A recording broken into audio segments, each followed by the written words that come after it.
ഒരു അഴിമതിയുമായി ബന്ധപ്പെട്ട വിഷയം ഈ സഭയുടെ ശ്രദ്ധയിൽ കൊണ്ടുവരാനുള്ള അനുമതി ചോദിച്ചിരുന്നു. ഞാൻ ആ വിഷയം ഒന്ന് അവതരിപ്പിക്കാൻ വിചാരിക്കണം. മറ്റൊന്നും ഇല്ല, അത് ഡിനൈ ചെയ്തിരിക്കുന്നു. ചെയർ അനുമതി തരില്ല എന്ന് പറഞ്ഞതാണ്. നിങ്ങൾ ഉന്നയിക്കാൻ ഉദ്ദേശിക്കുന്ന കാര്യം മൈക്രോഫോൺ ഓഫ് ചെയ്യും. ബഹുമാനപ്പെട്ട അംഗത്തിന്റെ മൈക്രോഫോൺ ഓഫ് ചെയ്യും.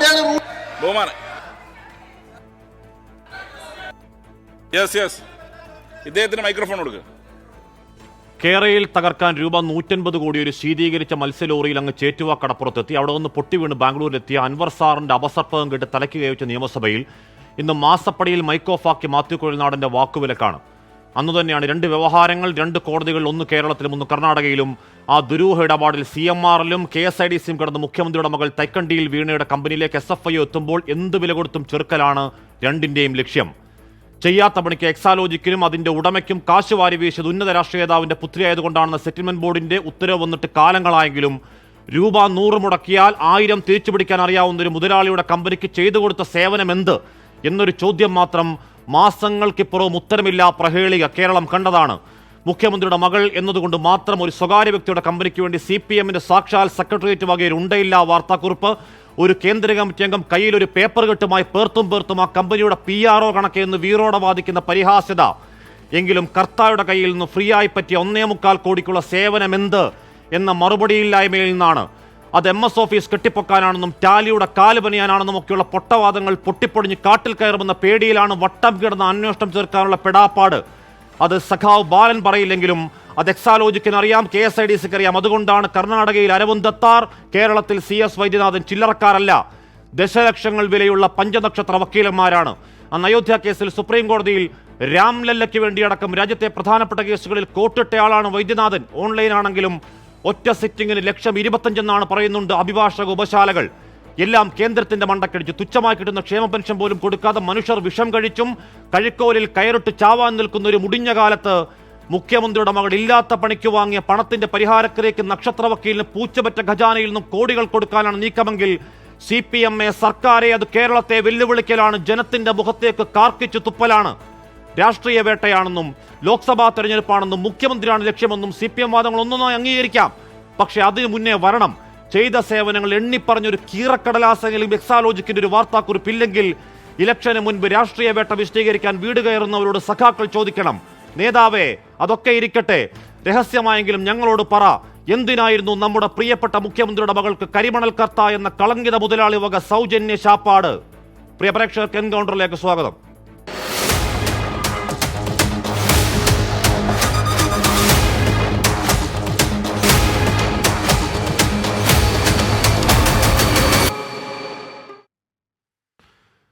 ശ്രീ ഷോൺ ജോർജ്, കോൺഗ്രസ് നേതാവ് Shri Vasanth Thengumpally, advocate BN Haskar, Shri VP Sreenathan എന്നിവർ ചർച്ചയിൽ ചെയ്യുന്നു. ആദ്യം ഞാൻ ഷോണിലേക്ക് പോകുന്നു. ഷോൺ, SFIO അന്വേഷണത്തിനെതിരെ കോടതിയിലേക്ക് മുഖ്യമന്ത്രിയുടെ മകൾ വീണ വിജയന്റെ കമ്പനി എക്സാലോജിക് പോകുന്നു. കോടതി വിശദമായ വാദം കേൾക്കുന്നു. എന്താണ് അന്തിമ വിധി വരും വരെ കടുത്ത നടപടികൾ പാടില്ല എന്നതാണ് വിധി. അന്വേഷണം ഏത് രീതിയിലാണ് ഇന്നത്തെ കർണാടക ഹൈക്കോടതി വിധി ബാധിക്കുക? ഷോൺ, ഞാൻ മനസ്സിലാക്കിയെടുത്തോളം മാധ്യമങ്ങളിൽ നിന്നാണ് എനിക്ക് കർണാടക കോടതി വിധിയെ സംബന്ധിച്ച് അറിവ് കിട്ടിയിട്ടുള്ളൂ. പക്ഷെ അത് ഒരു തരത്തിൽ ഇത് അന്വേഷണത്തിനൊരു പ്രൈമറി സ്റ്റേജാണ്. ആ സ്റ്റേജിൽ ആദ്യം കയറി വളരെ വാശിയോടുകൂടി ഇതിനകത്ത് ആരോപിതയായ ഒരാളെ വീട്ടിൽ കയറി അറസ്റ്റ് ചെയ്യേണ്ട കാര്യമൊന്നുമില്ല.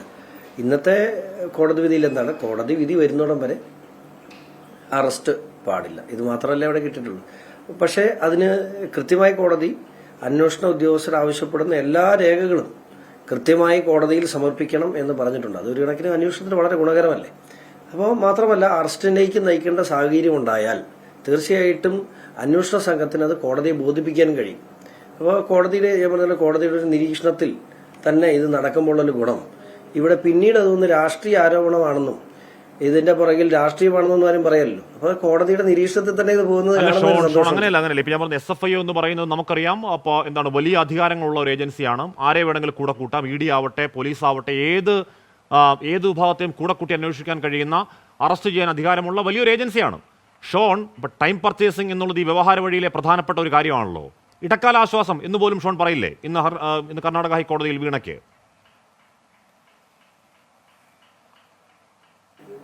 ശരിയാണ്. അത് തീർച്ചയായിട്ടും ഒരു ആശ്വാസം എന്നതിലല്ല ഞാൻ കാണുന്നത്. ഇപ്പോൾ AKG സെന്ററിൽ ഒരു റെയ്ഡ് അല്ലെങ്കിൽ മന്ത്രിമന്ദിരത്തിലോ ക്ലിഫ് ഹൗസിലോ ഒരു റെയ്ഡ് എന്നൊക്കെ പറയുന്നത് ഭയങ്കര അപമാനകരമായി CPM-ന് സംഭവിക്കേണ്ട ഒരു കാര്യത്തെ ആ റെയ്ഡ് ഒരാഴ്ചത്തേന് താമസിപ്പിക്കാൻ കഴിയും. അല്ലെങ്കിൽ ഇപ്പോൾ ഏതെങ്കിലും തരത്തിൽ വീണനെ അറസ്റ്റ് ചെയ്യുന്നത് അങ്ങനെ ഒരു ഇപ്പൊ അന്ന് എനിക്ക് ഞാൻ കേട്ടതനുസരിച്ച് അറസ്റ്റ് ചെയ്യാൻ ഉദ്ദേശമില്ല, അല്ലെങ്കിൽ അറസ്റ്റ് ചെയ്യുന്നതിലേക്കൊന്നും അന്വേഷണ സംഘം ആലോചിച്ചിട്ടില്ല എന്നാണ് കോടതി പറഞ്ഞത്. കൂടുതൽ തെളിവുകളിലേക്ക് കാര്യങ്ങൾ പോകുമ്പോൾ മാത്രമല്ല അത്തരം കാര്യങ്ങൾ ചർച്ച ചെയ്യേണ്ട കാര്യമുള്ളൂ. അതുകൊണ്ട് ഇന്ന് ആശ്വാസകരമാണോ എന്ന് ചോദിച്ചാൽ ഒരാഴ്ചത്തേന് സുഖമായി കിടന്നുറങ്ങാം എന്നുള്ളത്, പേടിക്കാതെ കിടന്നുറങ്ങാം എന്നുള്ളതാണ് ഞാൻ കാണുന്നത്. SFIയുടെ വരവ് ഷോണിന്റെ പരാതിയിലാണ്. അത് ഷോൺ ആവർത്തിച്ച് കോടതിയിൽ ആവശ്യപ്പെടുന്നു എന്ന് പറഞ്ഞാൽ ഒരു ഘട്ടത്തിൽ കേന്ദ്ര സർക്കാർ അഭിഭാഷകൻ അവിടെ മറുപടിയില്ല, അതല്ലെങ്കിൽ ഒരു മൃദു സമീപനത്തിൽ SFIO വേണ്ട അല്ലെങ്കിൽ വരുന്നോ ഇല്ലേ എന്നറിയില്ല എന്ന് കേന്ദ്ര സർക്കാർ അഭിഭാഷകൻ പറയുമ്പോൾ കോടതി ആവർത്തിച്ച് ചോദിക്കുന്നു, നിങ്ങൾക്ക് തെളിച്ചു പറ, 2-3 ആവർത്തി ഇത് മാറ്റിവെച്ചതാണ്, കൃത്യമായി പറ എന്ന് കോടതി ഒരു ശാസന സ്വഭാവത്തിൽ പറയുന്നതും അവിടെ ഷോണിന്റെ ഇടപെടലൊക്കെ നമ്മൾ കേരളം കണ്ടതാണ്. ഷോൺ, കർണാടക ഹൈക്കോടതിയിലെ ആ അന്വേഷണത്തിലേക്ക് കക്ഷി ചേരാൻ ആലോചനയുണ്ടോ? അതിനെ സംബന്ധിച്ച് ആലോചിച്ച് വരുന്നുള്ളൂ. ഞാൻ മിക്കവാറും ഞാനവിടെ ഇൻക്ലൂഡ് ചെയ്യും. തീരുമാനിച്ചിട്ടില്ല എങ്കിലും ഇതുമായി ബന്ധപ്പെട്ട പല കാര്യങ്ങളും ചർച്ച ചെയ്യപ്പെടേണ്ടതുണ്ട്. 26-ാം തീയതിയാണ് ഇനി കേരള ഹൈക്കോടതിയിൽ ഇതുമായി ബന്ധപ്പെട്ട കേസ് വരുന്നത്. അപ്പോൾ അവിടെ രണ്ടാമത്തെ കേസിൽ KSIDCയിലെ കേസിൽ എനിക്ക് കക്ഷി ചേരേണ്ടതായിട്ടുണ്ട്. അപ്പോൾ അത് സാഹചര്യം അനുസരിച്ച് എൻ്റെ അഭിഭാഷകനും അതുപോലെ നിയമവിദഗ്ധരുമായി ആലോചിച്ച് തീരുമാനം. അടുത്ത BN അസ്കർ, ഇവിടെ ഒന്നും ഒളിക്കാനില്ല, ഒന്നും പേടിക്കാനില്ല എന്നുള്ളതാണല്ലോ ആദ്യം മുതലേ CPM-ന്റെ വാദം. ആദ്യം മുതലേ പറയുന്നത് ചെയ്ത സേവനത്തിന് തന്നെയാണ്. കരിമണൽ കർത്താൽ 1.25 കോടി വാങ്ങിയത് ചെയ്ത സേവനത്തിന് തന്നെയാണ്. ആദ്യഘട്ടത്തിൽ പറഞ്ഞത് എന്താണ്? മുഖ്യമന്ത്രിയുടെ മകളെ കേട്ടില്ല, ഇന്റർവ്യൂ സെറ്റിലോട് വന്നപ്പോൾ ശരി കേട്ടില്ല, ROC വന്നു, അപ്പോൾ ഇവേസീവാണ് എന്നൊക്കെ പറഞ്ഞു.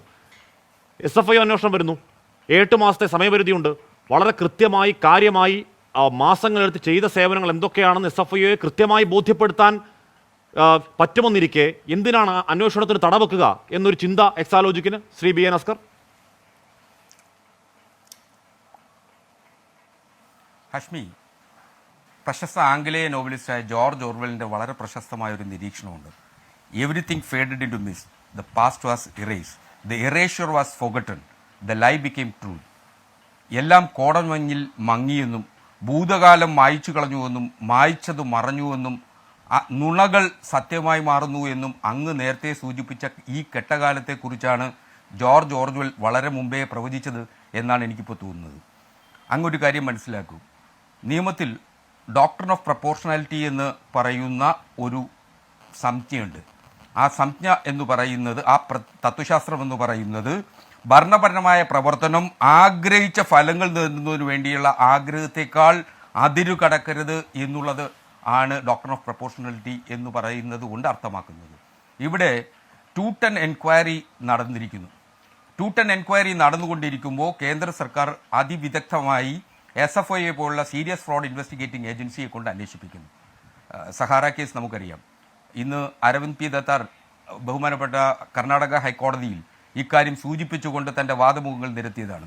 100 കണക്കിന് കോടി രൂപ ഇൻവെസ്റ്റേഴ്സിന്റെയും ക്രെഡിറ്റേഴ്സിൻ്റെതായും നഷ്ടപ്പെട്ടിട്ടുള്ള ഒരു കേസിലാണ് സീരിയസ് ഫ്രോഡ് ഇൻവെസ്റ്റിഗേഷൻ ഓഫീസ് എന്ന് പറയുന്ന സ്ഥാപനം അന്വേഷണം നടത്തേണ്ടത്. നിയമപരമായി നേടേണ്ടതും നടത്തുന്നതിന് registrar of കമ്പനീസിന് Aravind P. Dattar ചില്ലറ അഭിഭാഷകനല്ലോ. അരവിന്ദ് P. ദത്താർ വലിയ അഭിഭാഷകനാണ്, കുൽക്കർണി അതിലും വലിയ അഭിഭാഷകനാണ്. അരവിന്ദ് P. ദത്താറിന്റെ വേറബോട്ട്സ് നോക്കുകയായിരുന്നു. വലിയ കോർപ്പറേറ്റ് കാര്യ വലിയ അഭിഭാഷകനാണ്. 1.25 കോടി രൂപയുടെ 1.25 കോടി എന്ന് പറഞ്ഞാൽ ഒന്നും ഇല്ല എന്നാണല്ലോ പറയുന്നത്. അതിനുവേണ്ടി അരവിന്ദ് ദത്താറിനെ കൊണ്ട് എക്സാലോജിക്കിന്റെ കാര്യം, എക്സാലോജിക്കല്ല അതിൽ പണം കൊടുക്കുന്നത്, CS വൈദ്യനാഥിന്റെ പണം എന്റെയും അങ്ങയുടെ പണമാണെങ്കിലും. ഹസ്കർ, ഏത് SFIO ഏത് CBI ED ഏതെങ്കിലുമൊക്കെ വഴിക്ക് വരട്ടെന്നേ, ചെയ്ത സേവനം എന്താണെന്ന് പറയാനുള്ള ആർജവം ഉണ്ടെങ്കിൽ അതിനെ മുടക്കേണ്ട കാര്യമുണ്ടോ ഹസ്കർ? അങ്ങനെയല്ല. എക്സാലോജിക്കിനെ സംബന്ധിച്ചിടത്തോളം രജിസ്ട്രാർ ഓഫ് കമ്പനീസ് ഒരു എൻക്വയറി നടത്തിയിട്ടുണ്ട്. കമ്പനി നിയമത്തിൽ കേട്ടുകേൾവിയില്ലാത്ത ഒരു ഇന്ററിം റിപ്പോർട്ടാണ് രജിസ്ട്രാർ ഓഫ് കമ്പനീസ് സമർപ്പിച്ചിട്ടുള്ളത്. അതിൽ നിങ്ങൾ ഒരു അസ്വാഭാവികതയും നാളിതുവരെ കണ്ടില്ല. രജിസ്ട്രാർ ഓഫ് കമ്പനീസിന് അങ്ങനെ ഒരു ഇന്ററിം റിപ്പോർട്ട് നൽകാൻ കമ്പനി നിയമത്തിൽ ഒരു തരത്തിലും അനുവാദമില്ലാത്തടത്താണ് രജിസ്ട്രാർ ഓഫ് കമ്പനീസ് അങ്ങനെ ഒരു ഇന്ററിം റിപ്പോർട്ട് നൽകുന്നത്. ആ റിപ്പോർട്ടിന് ശേഷം 15/5/2021 കർണാടകയിലെ രജിസ്ട്രാർ ഓഫ് കമ്പനീസ് എക്സാലോജിക്കിന് നോട്ടീസ് നൽകുന്നു. CMRലുമായിട്ടുള്ള സാമ്പത്തിക ഇടപാടുകളെ സംബന്ധിച്ചിട്ടുള്ള വിവരങ്ങൾ സമർപ്പിക്കണമെന്ന്. 22/2/2021 അത് സംബന്ധിച്ചിട്ടുള്ള വിവരങ്ങൾ എക്സാലോജിക്ക് കൃത്യമായി രജിസ്ട്രാർ ഓഫ് കമ്പനീസിന് നൽകുന്നു. വീണ്ടും ഒക്ടോബർ മാസം 1 തീയതി 2021 വീണ്ടും നോട്ടീസ് നൽകുന്നു. വിവരങ്ങൾ അവ്യക്തമാണെന്നുള്ളതുകൊണ്ട് വീണ്ടും വിവരങ്ങൾ നൽകുന്നതിനു വേണ്ടി നേരിട്ട് ഹാജരാകണമെന്ന് പറഞ്ഞ് ജൂൺ 24, 2022 എക്സാലോജിക്കിനും ശ്രീമതി വീണ ടിക്കും അങ്ങനെ ഒരു നോട്ടീസ് നൽകുന്നു. 6/7/2022 രജിസ്ട്രാർ ഓഫ് കമ്പനീസിന് മുമ്പിൽ എക്സാലോജിക്കിന്റെ പ്രതിനിധി വിവരങ്ങൾ നൽകുന്നു. 22/7/2022 ശ്രീമതി വീണ ടി തന്നെ നേരിട്ട് കമ്പനി രജിസ്ട്രാർക്ക് മുന്നിൽ പോയി വിവരങ്ങൾ നൽകുന്നു. നാളിതുവരെ ഈ വിവരങ്ങളെല്ലാം മറച്ചുവെച്ചു എന്നായിരുന്നു വീണ ഹാജരായ കാര്യം എവിടെ നിന്ന് കിട്ടിയാണ് നൽകിയിട്ടുണ്ടെന്നേ. അല്ല, ROCക്ക് മുമ്പിൽ വീണ പോയി ഹാജരായ കാര്യം ഹസ്കറിന് കിട്ടിയത് എവിടെ നിന്നാണ്? ഇന്ന് അങ്ങനെ ആര് പറഞ്ഞാണ്? ഇന്ന് അരവിന്ദ് പി ദത്താറിന്റെ വാദമുഖങ്ങളിൽ നിന്ന് തന്നെയാണ്. അദ്ദേഹം സമർപ്പിച്ചിട്ടുള്ള ഹർജിയുടെ പകർപ്പങ്ങ് പരിശോധിച്ചു നോക്കിയാൽ കൃത്യമായി ഈ വിവരങ്ങൾ എക്സാലോജിക് നൽകിയിട്ടുണ്ട് എന്നുള്ളതിനെ സംബന്ധിച്ച് അദ്ദേഹം കോടതി മുമ്പാകെ പറഞ്ഞിട്ടുണ്ടല്ലോ. അദ്ദേഹം പറഞ്ഞ വിവരങ്ങളാണ് ഞാനിപ്പോ പറയുന്നത്. എനിക്ക് ലഭിച്ച വിവരങ്ങൾ അദ്ദേഹം കോടതി മുമ്പാകെ പറഞ്ഞുവെങ്കിൽ ആ വാദമുഖങ്ങൾ കൃത്യമായി വിവരങ്ങൾ കൊടുത്തിരിക്കുന്നു. അരവിന്ദ് പി ദത്താർ എന്ന് പറയുന്ന ലക്ഷങ്ങൾ വിലയുള്ള വക്കീലിന്റെ വാദമുഖങ്ങൾ കോടതി അംഗീകരിച്ചുവെങ്കിൽ പ്രധാന വാദം എന്തായിരുന്നു? ROC അന്വേഷണത്തിൽ ഈ SFIO അന്വേഷണം വിലപ്പോവില്ല എന്നതല്ലേ? കോടതി എടുക്കുന്ന തീരുമാനം എന്താണ്? SFIOയ്ക്ക് രേഖകൾ മൊത്തം കൊടുക്കാനാണ് കോടതി പറയുന്നത്. SFIOയ്ക്ക് ഈ സകല രേഖകളും കൊടുക്കുക എന്നാണ് കോടതി പറയുന്നത്. അസ്കർ, എന്തിനാണ് അപ്പോൾ അങ്ങനെ കോടതി പറയുന്നത്? ഈ പറഞ്ഞ ROCക്ക് മുമ്പിൽ പോയി എല്ലാം എന്താണ് വീണ വിജയൻ നേരിട്ട് പോയി കാര്യങ്ങളൊക്കെ ബോധ്യപ്പെടുത്തി എന്ന് ദത്താറിന് കോടതിയെ ബോധ്യപ്പെടുത്താൻ കഴിഞ്ഞുവെങ്കിൽ SFIOയ്ക്ക് രേഖകൾ കൊടുക്കാൻ പറയുന്നത് എന്തിനാണ് ശ്രീ അസ്കർ? ഹാഷ്മി, 212 എൻക്വയറി നടക്കുന്ന ഘട്ടത്തിൽ രാജ്യത്തെ മുഴുവൻ അന്വേഷണ ഏജൻസികളെയും ചേർത്തുപിടിച്ചുകൊണ്ട് അന്വേഷണം നടത്തുന്നുള്ള അധികാരം SFIOയ്ക്കുണ്ട്. സ്വാഭാവികമായും അങ്ങനെ ഒരു അന്വേഷണം നടത്തിയാൽ അത് രാഷ്ട്രീയ ദുഷ്ടലാക്കോടുകൂടി നിങ്ങൾ പറയുന്ന ശ്രീമതി വീണ ടിക്കെതിരെ നടത്തുന്ന ഒരു രാഷ്ട്രീയ ദുഷ്ടലാക്കോടുകൂടിയുള്ള അന്വേഷണമാണ് എന്ന് അങ്ങേക്ക് ഇതുവരെ പറയാൻ കഴിയാത്തത് എന്തുകൊണ്ടാണ്? 1.72 കോടി രൂപയുടെ ഇടപാടുകൾ 2 കമ്പനികൾ തമ്മിൽ നടത്തിയിട്ടുണ്ടെങ്കിൽ എന്തുകൊണ്ടാണ് പറയാൻ കഴിയാത്തത് പറയട്ടെ. താങ്കൾ നേരത്തെ തുടക്കത്തിൽ ഓർവെലിന്റെ കോടമഞ്ഞ് പറഞ്ഞില്ലേ? ആ കോടമഞ്ഞിൽ ഇപ്പോഴും നിൽപ്പാണ് സാർ. 1.25 കോടി രൂപ കരിമണൽ മുതലാളിയുടെ കയ്യിൽ നിന്നും മുഖ്യമന്ത്രിയുടെ മകൾ, നാടിന്റെ മുഖ്യമന്ത്രിയുടെ മകൾ, പരിസ്ഥിതി മന്ത്രിയുടെ മകൾ എന്തിനു വാങ്ങി എന്ന രാഷ്ട്രീയ ചോദ്യം ആ കോടമഞ്ഞിൽ ഉത്തരവില്ലാതെ ഇപ്പോഴും നിൽപ്പാണ്. അതുകൊണ്ടാണ് അത് രാഷ്ട്രീയ പ്രേരിതമാണെന്ന് പറയാൻ പറ്റാത്തത്. CBI ഭാസ്കർ, അങ്ങനെയല്ല. 2 കമ്പനികൾ തമ്മിൽ നടത്തുന്ന ഒരു കോർപ്പറേറ്റ് ലോകത്ത് 2 കമ്പനികൾ നടത്തുന്ന ഇടപാടുകളെ സംബന്ധിച്ച് അത് അവ്യക്തതയുണ്ടോ വ്യക്തതയുണ്ടോ അല്ലെങ്കിൽ കോടമഞ്ഞിൽ മാഞ്ഞു പോയിട്ടുണ്ടോ എന്നുള്ളതല്ല നമ്മുടെ പ്രശ്നം. എന്തുകൊണ്ട് ശ്രീമതി വീണ ടിയെ നിങ്ങൾക്ക് വേട്ടയാടണം? നിങ്ങൾ വീണ ടിയെ ശ്രീമതി വീണ വിജയൻ അതുപോലെ തന്നെ രജിസ്ട്രാർ ഓഫ് നമ്മളിത് പലയാവർത്തി പറഞ്ഞതാണ്. നമ്മുടെ ഈ ചർച്ചയുടെ കാറ്റ് തീരും എങ്ങനെയാണ്? എക്സാലോജിക് എന്ന് പറഞ്ഞാൽ പാർട്ടി സെക്രട്ടറി അതിനുവേണ്ടി ഇറങ്ങാൻ പാടില്ല. സംസ്ഥാന സെക്രട്ടറിന്റെ വാർത്താക്കുറിപ്പല്ല. കേന്ദ്ര കമ്മിറ്റി അംഗം എക്സാലോജിക്കിന്റെ ഒരു PR കണക്ക് എന്ന് വീറോടെ വാദിക്കലല്ല. ഒന്നും വേണ്ട. എക്സാലോജിക്ക് ഒരു കീറക്കടലാസിൽ 1 Tally, 2 power builder, 3 MS office, ഈ പറയുന്ന പൊട്ടവാദം തന്നെ മതി. എക്സാലോജിക്ക് ഒരു കീറക്കടലാസിൽ ഇറക്കി പുറത്തേക്ക് വിട്ടാൽ തീരാവുന്ന പ്രശ്നമേ ഉള്ളൂ. ശ്രീ BN ഭാസ്കർ, അതുപോലും ചെയ്യാത്തത് എന്താണ്? എന്നിട്ട് രാഷ്ട്രീയ വേട്ടയോ? അതെങ്ങനെയാണ് ശരിയാവുക? ചോദ്യമോടെ നിൽപ്പല്ലേ? അശ്മി, ഒരു തരത്തിൽ ആ ചോദ്യം നിൽപ്പില്ല. ആ ചോദ്യത്തിന്റെ ഉത്തരം എന്ന് പറയുന്നത് നിങ്ങൾ അന്വേഷിക്കുന്നത് ശ്രീമതി വീണ ടിയുടെ വാലറ്റത്തിലുള്ള വിജയൻ എന്ന് പറയുന്ന സഖാവ് പിണറായി വിജയനിലേക്ക് എത്തുന്നതിന് വേണ്ടിയാണ്. സഖാവ് പിണറായി വിജയനിലൂടെ CPMലേക്ക് എത്തുന്നതിന്. അതുകൊണ്ടാണ് സഖാവ് MV ഗോവിന്ദൻ മാസ്റ്ററും സഖാവ് AK ബാലനും ഒക്കെ പരിചയെടുത്ത് ഇക്കാര്യത്തിൽ യുദ്ധം ചെയ്യുന്നതിന് വേണ്ടി പടക്കളത്തിലേക്ക് ഇറങ്ങേണ്ടി വരുന്നത്. നിങ്ങൾ രാഷ്ട്രീയ വേട്ടയ്ക്ക് ഇറങ്ങുമ്പോൾ സ്വാഭാവികമായി കൈയും കെട്ടി നോക്കി നിൽക്കാനാവും. ഷോണി ഹർജി കൊടുത്തതിന്റെ സതുദ്ദേശത്തെ കുറിച്ച് നമുക്ക് പിന്നീട് മനസ്സിലായിരുന്നു. ഷോണിന്റെ ഉത്തരവാദിത്വം എന്താണെന്നുള്ളത് നമുക്ക് മനസ്സിലായിരുന്നതല്ലേ? ശരി നമുക്ക് ഒരു തരത്തിൽ ഏത് ഘട്ടത്തിലാണ് ഞങ്ങൾ പ്രതിരോധിക്കാതിരിക്കുന്നത്? ശ്രീ വസന്ത് തെങ്ങമ്പള്ളി, പണ്ട് കൊടിയേരിയുടെ മകന് സമാനമായ കേസുണ്ടായപ്പോൾ അതേതോ വ്യക്തിപരമായ പ്രശ്നമാണെന്നൊക്കെ പാർട്ടി പറഞ്ഞായിരുന്നു കേട്ടോ. CBI ഞാൻ അങ്ങനെയൊക്കെ എത്താം. ശ്രീ വസന്ത് തെങ്ങമ്പള്ളി, ഇവിടെ ഈ നേരത്തെ ഹസ്കർ പറഞ്ഞതുപോലെ അല്ലെങ്കിൽ അരവിന്ദ് പി ദത്താർ എന്ന് പറയുന്ന നക്ഷത്ര വക്കീൽ കോടതിയിൽ വാദിക്കും പോലെ SFIO എന്ന് പറയുന്ന ഈ പറഞ്ഞ അന്വേഷണ ഏജൻസി 1.25 എന്താണ് 1.25 കോടി ചക്രം അവർക്കത് അത്രയേ ഉള്ളൂ. സഹാറ പോലെയുള്ള ദശകോടികളുടെ ശതകോടികളുടെ അന്വേഷിക്കുന്നവർക്ക് ഈ 1.25 കോടി അന്വേഷിക്കാൻ വരുന്നതല്ല. ഇന്നവർ കോടതി പറയുകയാണ് 125 കോടിയുടെ ക്രമക്കേടിനെ കുറിച്ച് പറയുകയാണ്. അങ്ങനെ വന്നാൽ ആ ലിസ്റ്റിലുള്ള പലരുടെയും പേര് വരും. RC വരും, OC വരും, എന്താണ് KK വരും, PV വരും, എല്ലാവരും വരും. 125 കോടിയിലേക്ക് വരികയാണെങ്കിൽ വസന്ത് തെങ്ങുംപള്ളി, മാത്യു കുഴൽനാടന് പിന്തുണ ഇനിയും കിട്ടും നിങ്ങളുടെ ക്യാമ്പിൽ നിന്ന് ഇനി ഉറപ്പുണ്ടോ താങ്കൾക്ക്?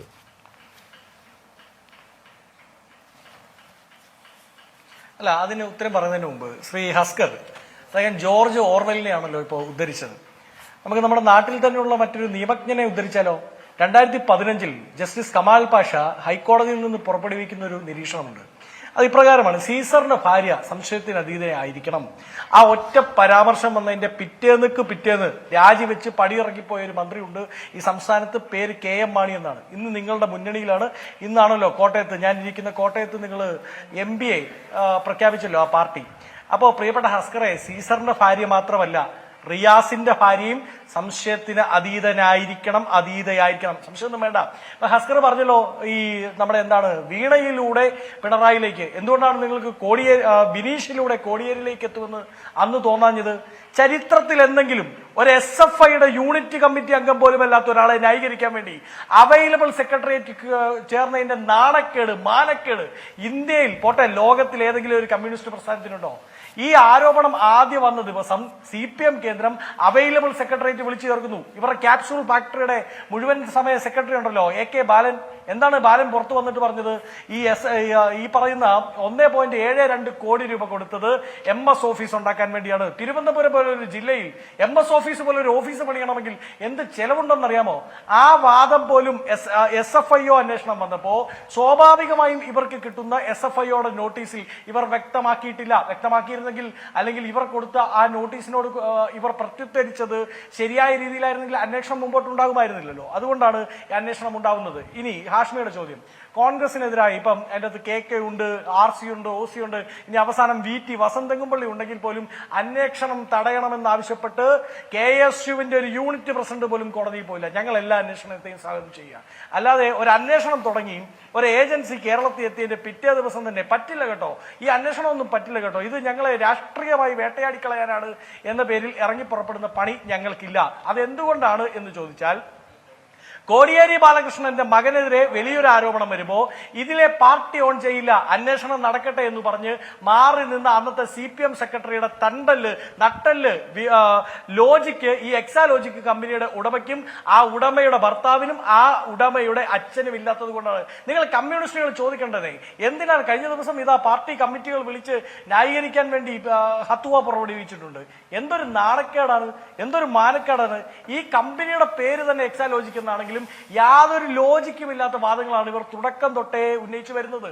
അല്ല, അതുകൊണ്ട് വസന്ത് അവർക്ക് നിയമപരമായ പരിഹാരങ്ങൾ തേടണം. ഇപ്പോ എന്തിനാണ് കരിമണൽ കർത്തായുടെ കമ്പനിക്ക് ചെയ്തു കൊടുത്ത സേവനമെന്ന് ആർക്കും അറിയില്ലെങ്കിലും എക്സാലോജിക്കിന് നിയമപരമായ വഴികൾ തേടാൻ അവകാശമുണ്ട്. അവർ കർണാടക ഹൈക്കോടതിയിലേക്ക് പോകാനുണ്ട്. കാര്യം അവർ പറയുന്ന വാദം ROC അന്വേഷിക്കുകയാണ്. ROCയുടെ ഒരു സമിതി ഓൾറെഡി ഉണ്ട്, അത് അന്വേഷിക്കുകയാണ് 210 ആർട്ടിക്കിൾ പ്രകാരം. അപ്പോൾ മറ്റൊരു ഏജൻസി അന്വേഷണം എന്താണ്, അത് രാഷ്ട്രീയ വേട്ടയാണെന്ന് ആരോപിക്കാൻ അവകാശം അവർക്കുണ്ടല്ലോ വസന്ത്. അല്ല, അവിടെ എവിടെയാണ് പ്രശ്നം എന്നറിയോ? ഹാഷ്മി നേരത്തെ പറഞ്ഞ പോലെ 1.72 കോടി രൂപയുടെ കണക്ക് പറയാൻ വേണ്ടി 50 ലക്ഷം സിറ്റിങ്ങിന് മേടിക്കുന്ന അഡ്വക്കേറ്റ് വരുന്നിടത്താണ് പ്രശ്നം. അപ്പൊ ഇത് 1.72 ഒതുങ്ങുക എന്നുള്ളൊരു വലിയ ചിത്രം ഇന്ന് ഈ പറയുന്ന അഡ്വക്കേറ്റ്സിന്റെ വരവോടുകൂടി കോടികളുടെ കോടികൾ മേടിക്കുന്നവർ വരവോടുകൂടി വ്യക്തമാക്കപ്പെട്ടിരിക്കുകയാണ്. പ്രൊഫസർ C രവീന്ദ്രനാഥൻ, ഞാൻ ഒരു കഥ പറയാം, അപ്പോൾ മനസ്സിലാവും ഇത് എത്രയോ വലിയ വ്യാപ്തിയാണെന്ന്. ശ്രീ രവീന്ദ്രനാഥൻ അദ്ദേഹം മന്ത്രിയായിരുന്ന സമയത്ത് മസ്കറ്റ് ഹോട്ടലിൽ ഒരു ബിസിനസ് മീറ്റിൽ നടത്തുന്ന പ്രസംഗമുണ്ട്. അദ്ദേഹം പറയാണ് ഈ പറയുന്ന കരിമണൽ ആണ് ഈ സംസ്ഥാനത്തെ ഏറ്റവും വലിയ ധനം, അത് കണ്ടെത്തി നമ്മൾ വേണ്ട രീതിയിൽ വിനിയോഗിച്ചാൽ ഈ പറയുന്ന കേരളം എന്ന് പറയുന്നത് നാളെ ഒരു ഗൾഫ് കൺട്രിയായി മാറും. കരിമണൽ കർത്തയും രവീന്ദ്രനാഥനുമായിട്ടുള്ള ബന്ധം എന്ന് പറയുന്നത്, രവീന്ദ്രനാഥന്റെ ഭാര്യ എന്ന് പറയുന്നത് കരിമണൽ കർത്തയുടെ സഹോദരിയാണ്. ഒന്ന് ചിന്തിച്ചു നോക്കൂ, ഇതൊരു കുടുംബമാണെന്ന്. ഈ കുടുംബത്തിന്റെ ശൃംഖല വീണയിലേക്ക് നീണ്ടിട്ടുണ്ട്. പ്രൊഫസർ രവീന്ദ്രനാഥ് ബന്ധം എനിക്കറിയില്ല കേട്ടോ, അത് വ്യക്തിപരമാണോ അങ്ങനെ പറയാവോ? യെസ്, അല്ല, ഞാൻ ആ ആർഗ്യുമെന്റ് ഓൺ ചെയ്യുന്നു. അതെന്റെ പേഴ്സണൽ ആർഗ്യുമെന്റ് ആണ്. അല്ല, ആ പേഴ്സണൽ ആർഗ്യുമെന്റ് ഞാൻ ഓൺ ചെയ്യുന്നു. അത് എന്റെ തന്നെ ആർഗ്യുമെന്റ് ആണ്, എന്റെ തന്നെ ആരോപണമാണ്. ഞാൻ ഓൺ ചെയ്യുന്നു. അല്ല, അതിൽ കൂടി വസ്തുത എത്താൻ ശ്രമിക്കുന്നത് എന്താണ്? ഇതിന്റെ ആരോപണത്തിലുള്ള വസ്തുത എത്താൻ ശ്രമിക്കുന്നത് എന്താണ്? എത്തപ്പെട്ടാൽ അല്ല, ആരോപണത്തിലുള്ള വസ്തുത എത്താൻ ശ്രമിക്കുന്നത് എന്താണ്? അല്ല, ഞാൻ പറഞ്ഞു വെച്ചത് ഇതൊരു കെ കുടുംബമാണ്. അല്ല, ഇതൊരു കെ കുടുംബമാണ്. നോക്കൂ, 1.72 കോടിയിൽ ഒതുങ്ങുന്ന അന്വേഷണമല്ല ഇത്. ഇതിന്റെ പിന്നിൽ വീണ മാത്രമല്ല, വീണയുടെ ഷെൽ കമ്പനി, പേപ്പർ കമ്പനി മാത്രമല്ല ഉള്ളത്.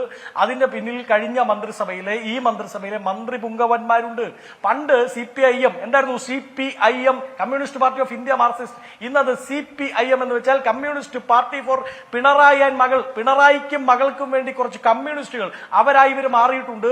ആ കുടുംബത്തിന് വേണ്ട രീതിയിൽ ഗുണമുണ്ടാക്കി കൊടുക്കാൻ വേണ്ടി, സാമ്പത്തിക നേട്ടം ഉണ്ടാക്കി കൊടുക്കാൻ വേണ്ടി മന്ത്രിമാർ, MLA മാർ, MP മാർ എല്ലാവരും ഇവർക്ക് തോന്നിവാസത്തിൽ നിന്നു കൊടുക്കുക. നോക്കൂ, ഈ കഴിഞ്ഞ ദിവസങ്ങളിൽ 1ാം പിണറായി ഗവൺമെന്റിലും 2ാം പിണറായി ഗവൺമെന്റിലും ഏറ്റവും കൂടുതൽ ആരോപണം നേരിട്ട വകുപ്പുകൾ ഏതൊക്കെയാ? ഒന്ന് IT വകുപ്പ്. ആരാണ് കൈകാര്യം ചെയ്യുന്നത്? മുഖ്യമന്ത്രി. ആ IT വകുപ്പുമായി ബന്ധപ്പെട്ട ലാഭമുണ്ടാക്കാൻ പറ്റിയ കമ്പനി ആർക്കാണുള്ളത്? അത് വീണ വിജയനാണുള്ളത്. ഇപ്പൊ 2ാം പിണറായി ഗവൺമെന്റിലേക്ക് വരുമ്പോൾ ഈ ആരോപണത്തിൽ പരിസ്ഥിതി വകുപ്പാണ് ആരോപണം നേരിടാൻ പോവുക, അല്ലെങ്കിൽ അതിന്റെ മറയിലേക്ക് വരിക. ആരാണ് പരിസ്ഥിതി വകുപ്പ് കൈകാര്യം ചെയ്യുന്നത്? അത് മുഖ്യമന്ത്രിയാണ്. കമ്പനി ആർക്കാണുള്ളത്? ഇവിടെ KSIDCയുടെ വ്യവഹാരം കൂടി കോടതി കേട്ട ദിവസമാണ്. ഹൈക്കോടതി ആവർത്തിച്ച് KSIDC ചോദിക്കണം, എന്തിനാണ് പേടി? SFIO എന്തിനാണ് പേടി? പക്ഷേ KSIDC പറഞ്ഞു SFIO വേണ്ട, SFIO വേണ്ട. ശ്രീയുദ്ധനാഭൻ, KSIDC എന്ന് പറയുന്ന കമ്പനിയെ പറ്റിച്ച് CMRൽ അതിന്റെ വക മാറ്റി KSIDCക്ക് കിട്ടേണ്ട വരുമാനം കൂടി ഇല്ലാതാക്കി എന്നുകൂടി ഒരു വശോധനുണ്ട്. അപ്പോൾ KSIDCക്ക് എന്ന് പറഞ്ഞാൽ നമുക്കൊക്കെ കിട്ടാനുള്ള പണം CMRൽ ഏതോ വകുപ്പിലൂടെ എങ്ങോട്ടൊക്കെ കൊണ്ടുപോയി എന്നൊക്കെ ആരോപണം നിലനിൽക്കെ സത്യം പറഞ്ഞ അന്വേഷണത്തെ സ്വാഗതം ചെയ്യലല്ലേ KSIDC ചെയ്യേണ്ടത്? അങ്ങനെ പണം അടിച്ചു മാറ്റിയിട്ടുണ്ടെങ്കിൽ ആ പണം ഞങ്ങൾക്ക് വേണം എന്ന് പറയല്ലേ KSIDC ചെയ്യേണ്ടത്? അതിന് പകരം അതിനെ എതിർക്കുന്നത് മാത്രമല്ല, ഒരു സിറ്റിങ്ങിന് 1,25,000 CS വൈദ്യനാഥിനെ വക്കീലിനെ കൊണ്ടുവന്നതിനെ എതിർക്കുകയാണ്. എതിർപ്പിന്റെ അർത്ഥം എന്താണ് ശ്രീ VP ശ്രീപത്മനാഭൻ? അല്ല, അതിൽ മനസ്സിലാക്കേണ്ട ഒരു കാര്യം, ഈ അന്വേഷണത്തിലെ പ്രൈം ടാർഗറ്റ് CMRലാണ്. ബാക്കിയൊക്കെ അവരിൽ നിന്നും ഉത്ഭവിക്കുന്ന ശാഖകളാണ്.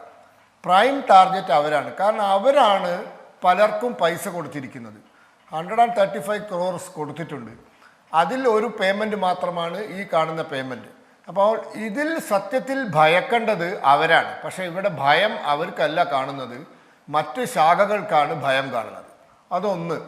രണ്ടാമത്തെ കാര്യം, ഈ വലിയ വക്കീൽമാരൊക്കെ വന്നു എന്നുള്ളതൊക്കെ ശരി തന്നെയാണ്. പക്ഷെ ഞാൻ ഒരു കാര്യം പറയാം, ഈ അന്വേഷണം റദ്ദാക്കണമെന്ന് പറഞ്ഞ് കർണാടക ഹൈക്കോടതിയെ സമീപിച്ചത് ഒരു ബാഡ് അഡ്വൈസ് ആയിപ്പോയി എന്നാണ് എൻ്റെ അഭിപ്രായം. കാരണം അറസ്റ്റ് തടയണമെന്ന് പറഞ്ഞ് ഒരു മുൻകൂർ ജാമ്യ അപേക്ഷയായിട്ട് പോവാം. പക്ഷേ ഒരു അന്വേഷണം റദ്ദാക്കണമെന്ന് ബഹുമാനപ്പെട്ട സുപ്രീം കോടതി ഇൻവെസ്റ്റിഗേറ്റിംഗ് ഓഫീസേഴ്സ് റൈറ്റ് ഈസ് അൺഫെറ്റേഡ് എന്ന് പറഞ്ഞ, അതിൽ ഞങ്ങൾക്ക് പോലും ഇടപെടാൻ അവകാശമില്ല എന്ന് പറഞ്ഞ ഒരു രാജ്യത്ത് ഒരു അന്വേഷണ ഏജൻസിയുടെ അന്വേഷണം റദ്ദാക്കണമെന്ന് പറഞ്ഞ് കർണാടക ഹൈക്കോടതിയിൽ പോയത് എത്ര വലിയ വക്കീൽ പറഞ്ഞിട്ടാണെങ്കിലും അതൊരു ബാഡ് അഡ്വാൻസ് ആയി പോയി എന്ന് പറയാതിരിക്കാൻ വയ്യ. രണ്ട്, താങ്കൾ ചോദിച്ച ചോദ്യം, ഈ KSIDCയുമായി ബന്ധപ്പെട്ട് കുറേ ഷാബി ഡീലിങ്സ് ഉണ്ട്. കുറേ എന്താ പറയുക, മോശമായ രീതിയിൽ പ്രവർത്തിക്കുന്ന കമ്പനികൾക്ക് ലോൺ സാങ്ഷൻ ചെയ്തതായിട്ടുണ്ട്. അതുപോലെ തന്നെ ചില ഒരിക്കലും പ്രോത്സാഹിപ്പിക്കാൻ പാടില്ലാത്ത കമ്പനികളെ പ്രോത്സാഹിപ്പിച്ചതായിട്ടുണ്ട്. അപ്പം ടോട്ടൽ ഡീലിങ്സ് ഷാബിയാണ്. അപ്പോൾ അതിൻ്റെ എല്ലാത്തിൻ്റെയും മറവിൽ അവർക്ക് ഒരുപാട് ഒളിക്കാനുണ്ട്. അപ്പോൾ ഇങ്ങനെ ഒരു അന്വേഷണം വരുമ്പോൾ സ്വാഭാവികമായിട്ടും അത് പല മൂടി വയ്ക്കപ്പെട്ട കാര്യങ്ങളും പുറത്തു വന്നാൽ പലതും അവർക്ക് നാളെ പല ചോദ്യങ്ങൾക്കും ഉത്തരം പറയേണ്ടി വരും. അപ്പം അതുകൊണ്ടാണ് ഇതുപോലെയുള്ള ഒരു ഡീലിങ്സിൽ ഇത്രയും കാര്യമായ ഒരു അന്വേഷണത്തെ അവർ എതിർക്കുന്നത്. മാത്രവുമല്ല, ഒരു തമാശ, അവർ 50 ലക്ഷം രൂപ ചെലവഴിച്ച് കൊണ്ടുവന്ന വക്കീൽ വന്ന് വാദിച്ചിട്ട് ആ അന്വേഷണം സ്റ്റേ ചെയ്യാൻ സാധിച്ചില്ല കേരള ഹൈക്കോടതിയിൽ. അതിൽ ആ ഡിപ്പാർട്ട്മെൻറ്റിനുള്ളിൽ തന്നെ മുറുമുറുപ്പ് ഉണ്ട് എന്നാണ് കേരളത്തിലെ പ്രമുഖ മാധ്യമങ്ങളൊക്കെ റിപ്പോർട്ട് ചെയ്തിരിക്കുന്നത്. അപ്പോൾ എന്തിനാണ് ഇത്ര തത്രപ്പാട്? ഞാൻ ചോദിക്കട്ടെ, ഒരു അന്വേഷണ ഏജൻസിക്ക് നമ്മുടെ നാട്ടിൽ ഒരു പരിധിക്കപ്പുറം യാതൊരു തരത്തിലുള്ള ഫാബ്രിക്കേഷൻ നടത്താൻ പറ്റാത്ത ഒരു അറ്റ്മോസ്ഫിയറാണ് ഉള്ളത്, പ്രത്യേകിച്ച് കേരളത്തിൽ. കാരണം അത്രയും മീഡിയ സ്ക്രൂട്ടിനി, ജുഡീഷ്യൽ സ്ക്രൂട്ടിനി, മാത്രവുമല്ല ഇവരൊക്കെ തന്നെ വലിയ അഭിഭാഷകന്മാരെ വിലക്കെടുക്കാൻ ശേഷിയുള്ള ആളുകൾ. ഇങ്ങനത്തെ ഒരു സാഹചര്യത്തിൽ എന്തിനാണ് ഇവർ ഈ അന്വേഷണത്തെ എതിർക്കുന്നത്? ഒരിക്കലും മനസ്സിലാവുന്നില്ല. അപ്പോൾ ഇത് ഒരു എന്താ പറയുക, കോടതികളിൽ നാളെ ഉത്തരം കണ്ടെത്തേണ്ട ഒരു ചോദ്യമാണ്, അന്വേഷണത്തിൽ നാളെ ഉത്തരം കണ്ടെത്തേണ്ട ഒരു ചോദ്യമാണ്. ഞാൻ മനസ്സിലാക്കുന്നത് നമ്മളൊക്കെ ഭയക്കുന്നതിനപ്പുറം വലിയ എന്തൊക്കെയോ രഹസ്യങ്ങൾ ഇവർക്ക് ഒളിപ്പിച്ചു വെക്കാനുണ്ട് എന്ന് തന്നെയാണ്. ശരി, ഞാൻ അങ്ങനെയൊക്കെ എത്താം. ഷോണിലേക്ക് ഷോൺ, ഈ ഒരു 3 അംഗ സമിതി ROC ഓൾറെഡി അന്വേഷണം നിലനിൽക്കുന്നുണ്ട്, അതുകൊണ്ട് SFI അന്വേഷണം നിലനിൽക്കില്ല എന്നതാണല്ലോ എക്സാലോജിക്കിന്റെ വാദം. യഥാർത്ഥത്തിൽ 2 അന്വേഷണ ഏജൻസികൾക്ക് ഒരേ സമയം ഒരു വിഷയത്തിൽ അന്വേഷിക്കാൻ കഴിയുമോ ഷോൺ? ആ വാദം നിലനിൽക്കുന്നതല്ലേ? അത് എന്തുകൊണ്ടാണ് അങ്ങനെ പറഞ്ഞതെന്ന് അറിയത്തില്ല. ഒന്നെങ്കിൽ നിയമത്തെക്കുറിച്ച് അറിഞ്ഞുകൂടാത്തതുകൊണ്ടായിരിക്കാം. മാത്രമല്ല SFI ഒരു അന്വേഷണം ഏറ്റെടുത്താൽ ബാക്കി ഇന്ത്യയിലെ ഏത് ഏജൻസി ഏത് തരത്തിലുള്ള അന്വേഷണം നടക്കുന്നുണ്ടെങ്കിലും തീർച്ചയായിട്ടും അതെല്ലാം നിർത്തിവെച്ച് ഫയൽ ഉൾപ്പെടെ SFIക്ക് ഹാൻഡ് ഓവർ ചെയ്യണമെന്നാണ്. മാത്രമല്ല ഇവിടെ ഈ 210 അനുസരിച്ചുള്ള എൻക്വയറി 3 അംഗ സമിതി, ആ 3 അംഗ സംഘം ഈ അന്വേഷണ സംഘത്തിലുണ്ട്. ഈ 2 അന്വേഷണ സംഘത്തെ ശരിക്കും ഒരുമിപ്പിച്ചാണ് പുതിയ അന്വേഷണ സംഘത്തെ രൂപീകരിച്ചത്. അപ്പം അവർ 3 പേരെ ഇഷ്ടമാണ്, ഇവർ 3 പേരെ ഇഷ്ടമില്ലെന്ന് പറയാം. ഇതിന്റെ കുഞ്ഞുകളിയൊന്നുമല്ലല്ലോ. ഒരു ഡിപ്പാർട്ട്മെന്റൽ എൻക്വയറിയാണ്. ഒരു സീരിയസ് ഫ്രോഡ് ഇൻവെസ്റ്റിഗേഷൻ ഓഫീസ് നടന്ന എൻക്വയറിയെ മുമ്പേ പറഞ്ഞ പോലെ എന്തിനാണ് ഭയപ്പെടുന്നത്? സന്തോഷത്തോടുകൂടി ഞാൻ പറഞ്ഞല്ലോ, ഇത് മുഖ്യമന്ത്രിയുടെ കരങ്ങൾ അദ്ദേഹം പറഞ്ഞ പോലെ പരിശുദ്ധമാണെങ്കിൽ പരിശുദ്ധമായിട്ടിരിക്കട്ടെ. ഞാൻ പറയട്ടെ, ഇപ്പൊ KSADC ഇവിടെ വന്നിട്ട് പറഞ്ഞിട്ട് പോയത് എന്താണ്? KSADC വന്ന് പറഞ്ഞിട്ട് പോയത് അവരുടെ കൈകൾ പരിശുദ്ധമാണ്, KSADCക്ക് ഇതിനകത്ത് ഇടപാടില്ല, KSADCയെ സംബന്ധിച്ച് ഏതെങ്കിലും തരത്തിൽ ആരോപണം ഇതിനകത്ത് ഈ ഇന്റേണൽ റിപ്പോർട്ടിൽ വന്നിട്ടില്ല, KSADC അതിന്റെ ദൈനംദിന നടത്തിപ്പിൽ അവർക്ക് പങ്കില്ല.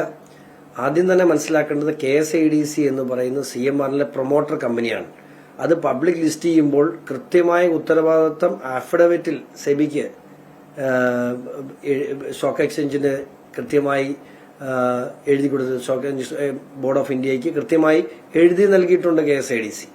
അത് മാത്രമല്ല, ഞാൻ 1-2 പേരുകൾ പറയാം, ബാക്കി നിങ്ങൾക്ക് വിടുന്നു. ബാക്കി കാര്യങ്ങളൊക്കെ വിശദമായി ഞാൻ കോടതി സമർപ്പിക്കും. അച്യുത ജനാർദ്ദന പൈ KSADCയുടെ പ്രതിനിധിയായി, അതായത് നോമിനി ഡയറക്ടറായി CMRലെ ഡയറക്ടർ ബോർഡിൽ ഉണ്ടായിരുന്ന ആളാണ്. അദ്ദേഹം KSADC രാജിവെച്ചതിന് ശേഷം അദ്ദേഹത്തിന്റെ ജോലി എന്തായിരുന്നു നിങ്ങൾ അന്വേഷിക്കണം. അതുപോലെ തട്ടാർപ്പള്ളി തോമസ് കുട്ടി, അദ്ദേഹം KSADC നോമിനിയായി CMRൽ ഡയറക്ടർ ബോർഡിൽ ഉണ്ടായിരുന്നതാണ്.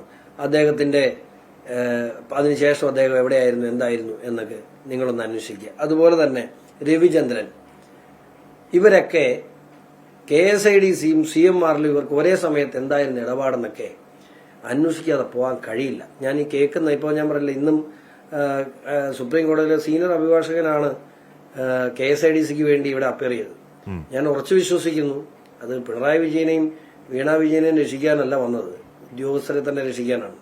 വലിയ രീതിയിലുള്ള ആകുലതയാണ് ഉണ്ടായിട്ടുള്ളത്.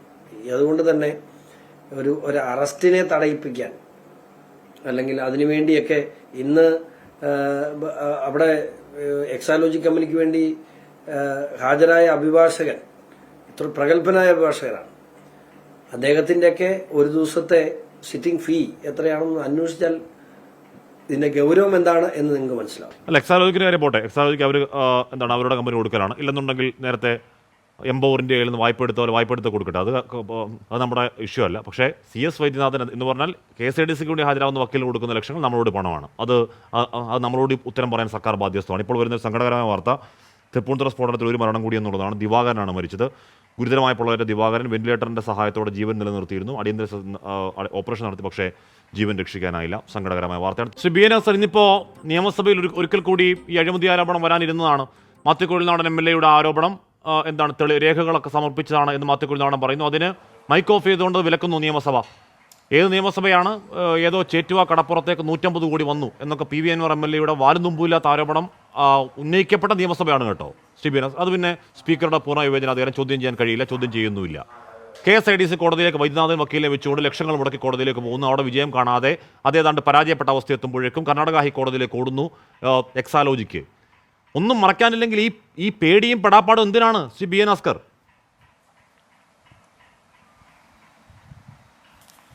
ഹാഷ്മി, നമ്മൾ ജീവിക്കുന്ന ഒരു ജനാധിപത്യ ലോകത്താണ്.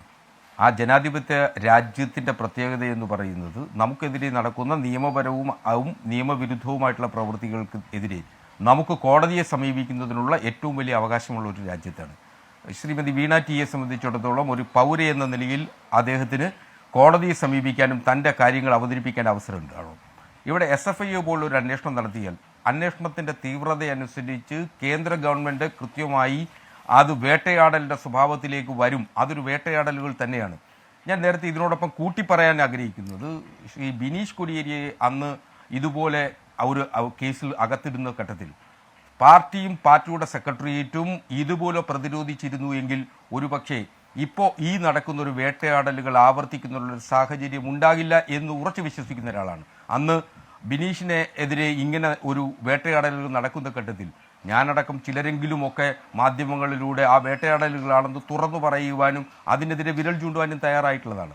അപ്പോൾ അത്തരത്തിൽ പാർട്ടി ആ ഘട്ടത്തിൽ CPMന്റെ സെക്രട്ടേറിയറ്റും അത്തരത്തിൽ പ്രതിരോധിക്കുന്നതിനു വേണ്ടി മുൻനിരയിൽ ഉണ്ടായിരിക്കാത്തതാണ് ഇത്തരമൊരു സാഹചര്യത്തിലേക്ക് വന്നെത്തിയത് എന്ന് ആണ് ഞാൻ കരുതുന്നത്. മാത്രമല്ല 210 എൻക്വയറി ഒരു കമ്പനീസ് ആക്ടിൽ നടക്കുന്ന ഘട്ടത്തിൽ അത് നടന്നു, അതിൻ്റെ റിപ്പോർട്ട് വരുന്നതിന് മുമ്പേ 212 എൻക്വയറിയിലേക്ക് പോകാനാവില്ല.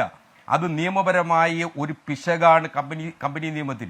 അതുകൊണ്ടാണ് ഇപ്പോൾ നിങ്ങളെല്ലാം വാദിക്കുന്നത് അരവിന്ദ് പി വിദഗ്ധരും CS വൈദ്യനാഥനും അടക്കമുള്ള അഭിഭാഷകർ ഈ കേസിൽ ഹാജരാകുന്നത് 25-50 ലക്ഷം രൂപയാണെന്ന്. എനിക്കത് മനസ്സിലാകാത്തത് നിങ്ങളിങ്ങനെ ആവർത്തിച്ചുള്ളപ്പോൾ ഞങ്ങളെല്ലാവരും ഈ പാനലിലുള്ളവരെല്ലാവരും അഭിഭാഷകരായതുകൊണ്ട് നാളെ നീതി തേടി വരുന്ന കക്ഷികൾ ഞങ്ങളെയൊക്കെ സമീപിക്കുമ്പോൾ ഇത്തരം സംശയത്തിന്റെ സാഹചര്യത്തിലൂടെ വേണം ഇങ്ങനെ ഇത്തരം കോസ്റ്റ്ലി ലോയേഴ്സ് രാജ്യത്ത് CS വൈദ്യനാഥൻ എന്ന് പറയുന്ന രാംലല്ലയ്ക്ക് വേണ്ടി സുപ്രീം കോടതിയിൽ അയോധ്യ കേസിൽ ഹാജരായ അവിടെ രാമന്റെ ജന്മസ്ഥലമാണ് അയോധ്യ, അതിന്റെ റാഷണൽ കോടതി തരേണ്ട എന്നൊക്കെ വാദിച്ച് കേസിനെ ജയിപ്പിച്ചെടുത്ത ആ വക്കീല് ഫ്രീ ആയിട്ട് വാദിക്കുന്ന വക്കീലാണ് എന്നാണോ ശ്രീ ബി അസ്കർ പറയുന്നത്? അങ്ങനെയല്ല ആഷ്മി. ഞാൻ ഈ അഭിഭാഷകരെ സംബന്ധിച്ചിടത്തോളം പല ഘട്ടങ്ങളിലും ഓരോ കേസിൽ ഹാജരാവുന്നതിന് ഫീസ് നിശ്ചയിച്ചിട്ട് കൃത്യമായ ഒരു ഫീസ് നിശ്ചയിച്ചിട്ടല്ല വരുന്നത് എന്ന് വിശ്വസിക്കുന്ന ഒരാളാണ്. കാരണം കാൽനൂറ്റാണ്ടായി അഭിഭാഷക വൃത്തി നിൽക്കുന്ന വൈദ്യനാഥന് ലക്ഷങ്ങൾ കൊടുത്ത ചരിത്രം വേറെയുണ്ട്. പല അളവിലാണ് ഫീസ് തീരുമാനിക്കപ്പെടുന്നത്. CS വൈദ്യനാഥന് സംസ്ഥാന സർക്കാർ ലക്ഷങ്ങൾ കൊടുത്ത കേസ് വേറെയുണ്ട്. അതുകൊണ്ട് KSIDCക്ക് വേണ്ടി ഞാൻ ഒന്ന് ഫ്രീ ആയി ഹാജരാവാം എന്നങ്ങ് പറയുകയാണോ വൈദ്യനാഥൻ? വൈദ്യനാഥന്റെ ബന്ധുവൊന്നും അല്ലല്ലോ മുഖ്യമന്ത്രിയാണോ? അല്ല മുഖ്യമന്ത്രിയുടെ മകൾ? അങ്ങനെയല്ല. KSIDCക്ക് വേണ്ടി ഒരു KSIDCക്ക് വേണ്ടി മുഖ്യമന്ത്രിയുടെ മകൾക്ക് വേണ്ടിയല്ല CS വൈദ്യനാഥൻ ഹാജരായിട്ടുള്ളത്. KSIDCക്ക് വേണ്ടിയാണ്. KSIDCക്ക് വേണ്ടി ഓൺലൈനായി ഒരു ഹിയറിംഗിൽ പങ്കെടുക്കുന്നതിന് 50 ലക്ഷം രൂപ ഫീസ് വാങ്ങും, അല്ലെങ്കിൽ അദ്ദേഹത്തിന് ഒരു ലീഗൽ ഒപ്പീനിയൻ 50 ലക്ഷം രൂപ ഫീസ് വാങ്ങും എന്ന് കരുതുന്നതിന്റെ മൗഢ്യത്തിലല്ല ഞാനുള്ളത്. 2 ഹിയറിംഗ് ആണ്. അല്ല, ഒരു 2 തവണ കോടതിയിൽ ഹാജരായി. ഇന്നും ഹാജരായി, കഴിഞ്ഞ തവണ ഹാജരായി. ഹിയറിംഗിൽ പങ്കെടുക്കുന്നത് ഓൺലൈനായിട്ടൊരു ഹിയറിംഗിൽ പങ്കെടുക്കുമ്പോൾ അതിന് ഓൺലൈനായിട്ടാണ് അദ്ദേഹം ഹാജരായിട്ടുള്ളത്. അങ്ങേക്ക് അത് അറിയാവുന്ന കാര്യമല്ലേ. അദ്ദേഹം ഹാജരായി എന്ന് പറയുമ്പോൾ തെറ്റിദ്ധരിക്കപ്പെടും. അദ്ദേഹം കേരള ഹൈക്കോടതിയിൽ കോടതി മുറിയിലെത്തി അദ്ദേഹം വാദം നടത്തിയെന്ന് തെറ്റിദ്ധരിക്കപ്പെടാതിരിക്കാനാണ് ഞാൻ വീണ്ടും ഓൺലൈനായി എന്ന് ആവർത്തിച്ച് പറയുന്നത്. അദ്ദേഹം ഓൺലൈനായിട്ടാണ് ഹാജരായിട്ടുള്ളത്. ഇപ്പോൾ പല സീനിയർ അഭിഭാഷകരും ഓൺലൈനായിട്ട് തന്നെയാണ് പല കോടതികളിലും ഹാജരാകുന്നത്. ആ സൗകര്യം ഉപയോഗിക്കുന്നതുകൊണ്ട്. പക്ഷേ അവരുടെ ഫീസ് ഒരുപക്ഷെ നേരിട്ട് ഹാജരാകുന്ന തരത്തിൽ ഉണ്ടാവും എന്ന് കരുതാനുമാവില്ല. മാത്രമല്ല, KSIDC പോലെ ഒരു പൊതുമേഖലാ സ്ഥാപനത്തിന് നിയമോപദേശം നൽകുമ്പോൾ സ്വാഭാവികമായും ഒരു വ്യക്തിക്ക് നൽകുന്ന നിയമോപദേശം നൽകി ഹാജരാകുന്നതിനുള്ള സാഹചര്യം ഇപ്പൊ CS വൈദ്യനാഥൻ എന്ന വക്കീലിന്റെ എന്താണ് തലപ്പൊക്കത്തെ പറ്റി അഭിഭാഷകൻ ശ്രീ ബി അസ്കറിന് സംശയം ഉണ്ടാവില്ലല്ലോ. KSIDC പറഞ്ഞു ഞങ്ങൾക്ക് ഇതിലൊരു ബന്ധവുമില്ല, ഇത് CMRലും എക്സാലോജിക്കും തമ്മിലുള്ള ഇടപാടാണ്. KSIDC അതിലൊരു ജൂനിയർ പാർട്ണറാണ്, ഞങ്ങൾക്കൊന്നും ഒളിക്കാനില്ല, ഞങ്ങൾക്കൊന്നും പേടിക്കാനില്ല എന്നാണെങ്കിൽ എന്തിനാണെന്നേ സുപ്രീം കോടതിയിൽ നിന്നും ഇപ്പൊ തലമുതിർന്ന വക്കീലെ ഓൺലൈൻ ആണെങ്കിലും ഹൈക്കോടതിയിലേക്ക് എത്തിക്കുന്നത്? ഹസ്കർ, നമ്മുടെ മുന്നിൽ ഇന്ത്യൻ ഭരണഘടന സൂര്യശോഭയോടെ നിലനിൽക്കുന്നുണ്ട്. ആർട്ടിക്കിൾ 14 എന്ന് പറയുന്ന ഇക്വാളിറ്റി ബിഫോർ ലോ എന്ന് പറയുന്നത് ഇന്ത്യൻ ഭരണഘടനയിൽ എഴുതി വെക്കപ്പെട്ടതും ആവർത്തിച്ച് കോടതി മുറികളിലും പുറത്തും വാദിക്കപ്പെടുന്നതുമാണ്. അപ്പോൾ ഒരു സ്ഥാപനത്തിന് അല്ലെങ്കിൽ ഒരു വ്യക്തിക്ക് ഏതെങ്കിലും ഒരു അഭിഭാഷകനെ ചൂസ് ചെയ്യുന്നതിനുള്ള അവകാശമുണ്ട്. ആ അവകാശമെങ്കിലും ആ സ്ഥാപനത്തിന് വിട്ടുകൊടുക്കുന്നേ. ഒന്നും ഒളിക്കാനില്ല. KSIDCയെ സംബന്ധിച്ചിടത്തോളം ഒരു പ്രൊമോട്ടർ, CMRന്റെ ഒരു പ്രൊമോട്ടർ എന്ന നിലയിൽ മാത്രമാണ് KSIDC പ്രവർത്തിച്ചിട്ടുള്ളത്. അത് നമുക്ക് എല്ലാവർക്കും അറിയാം. 13.4% മാത്രം ഓഹരി പങ്കാളിത്തമുള്ള ഒരു പ്രൊമോട്ടർ.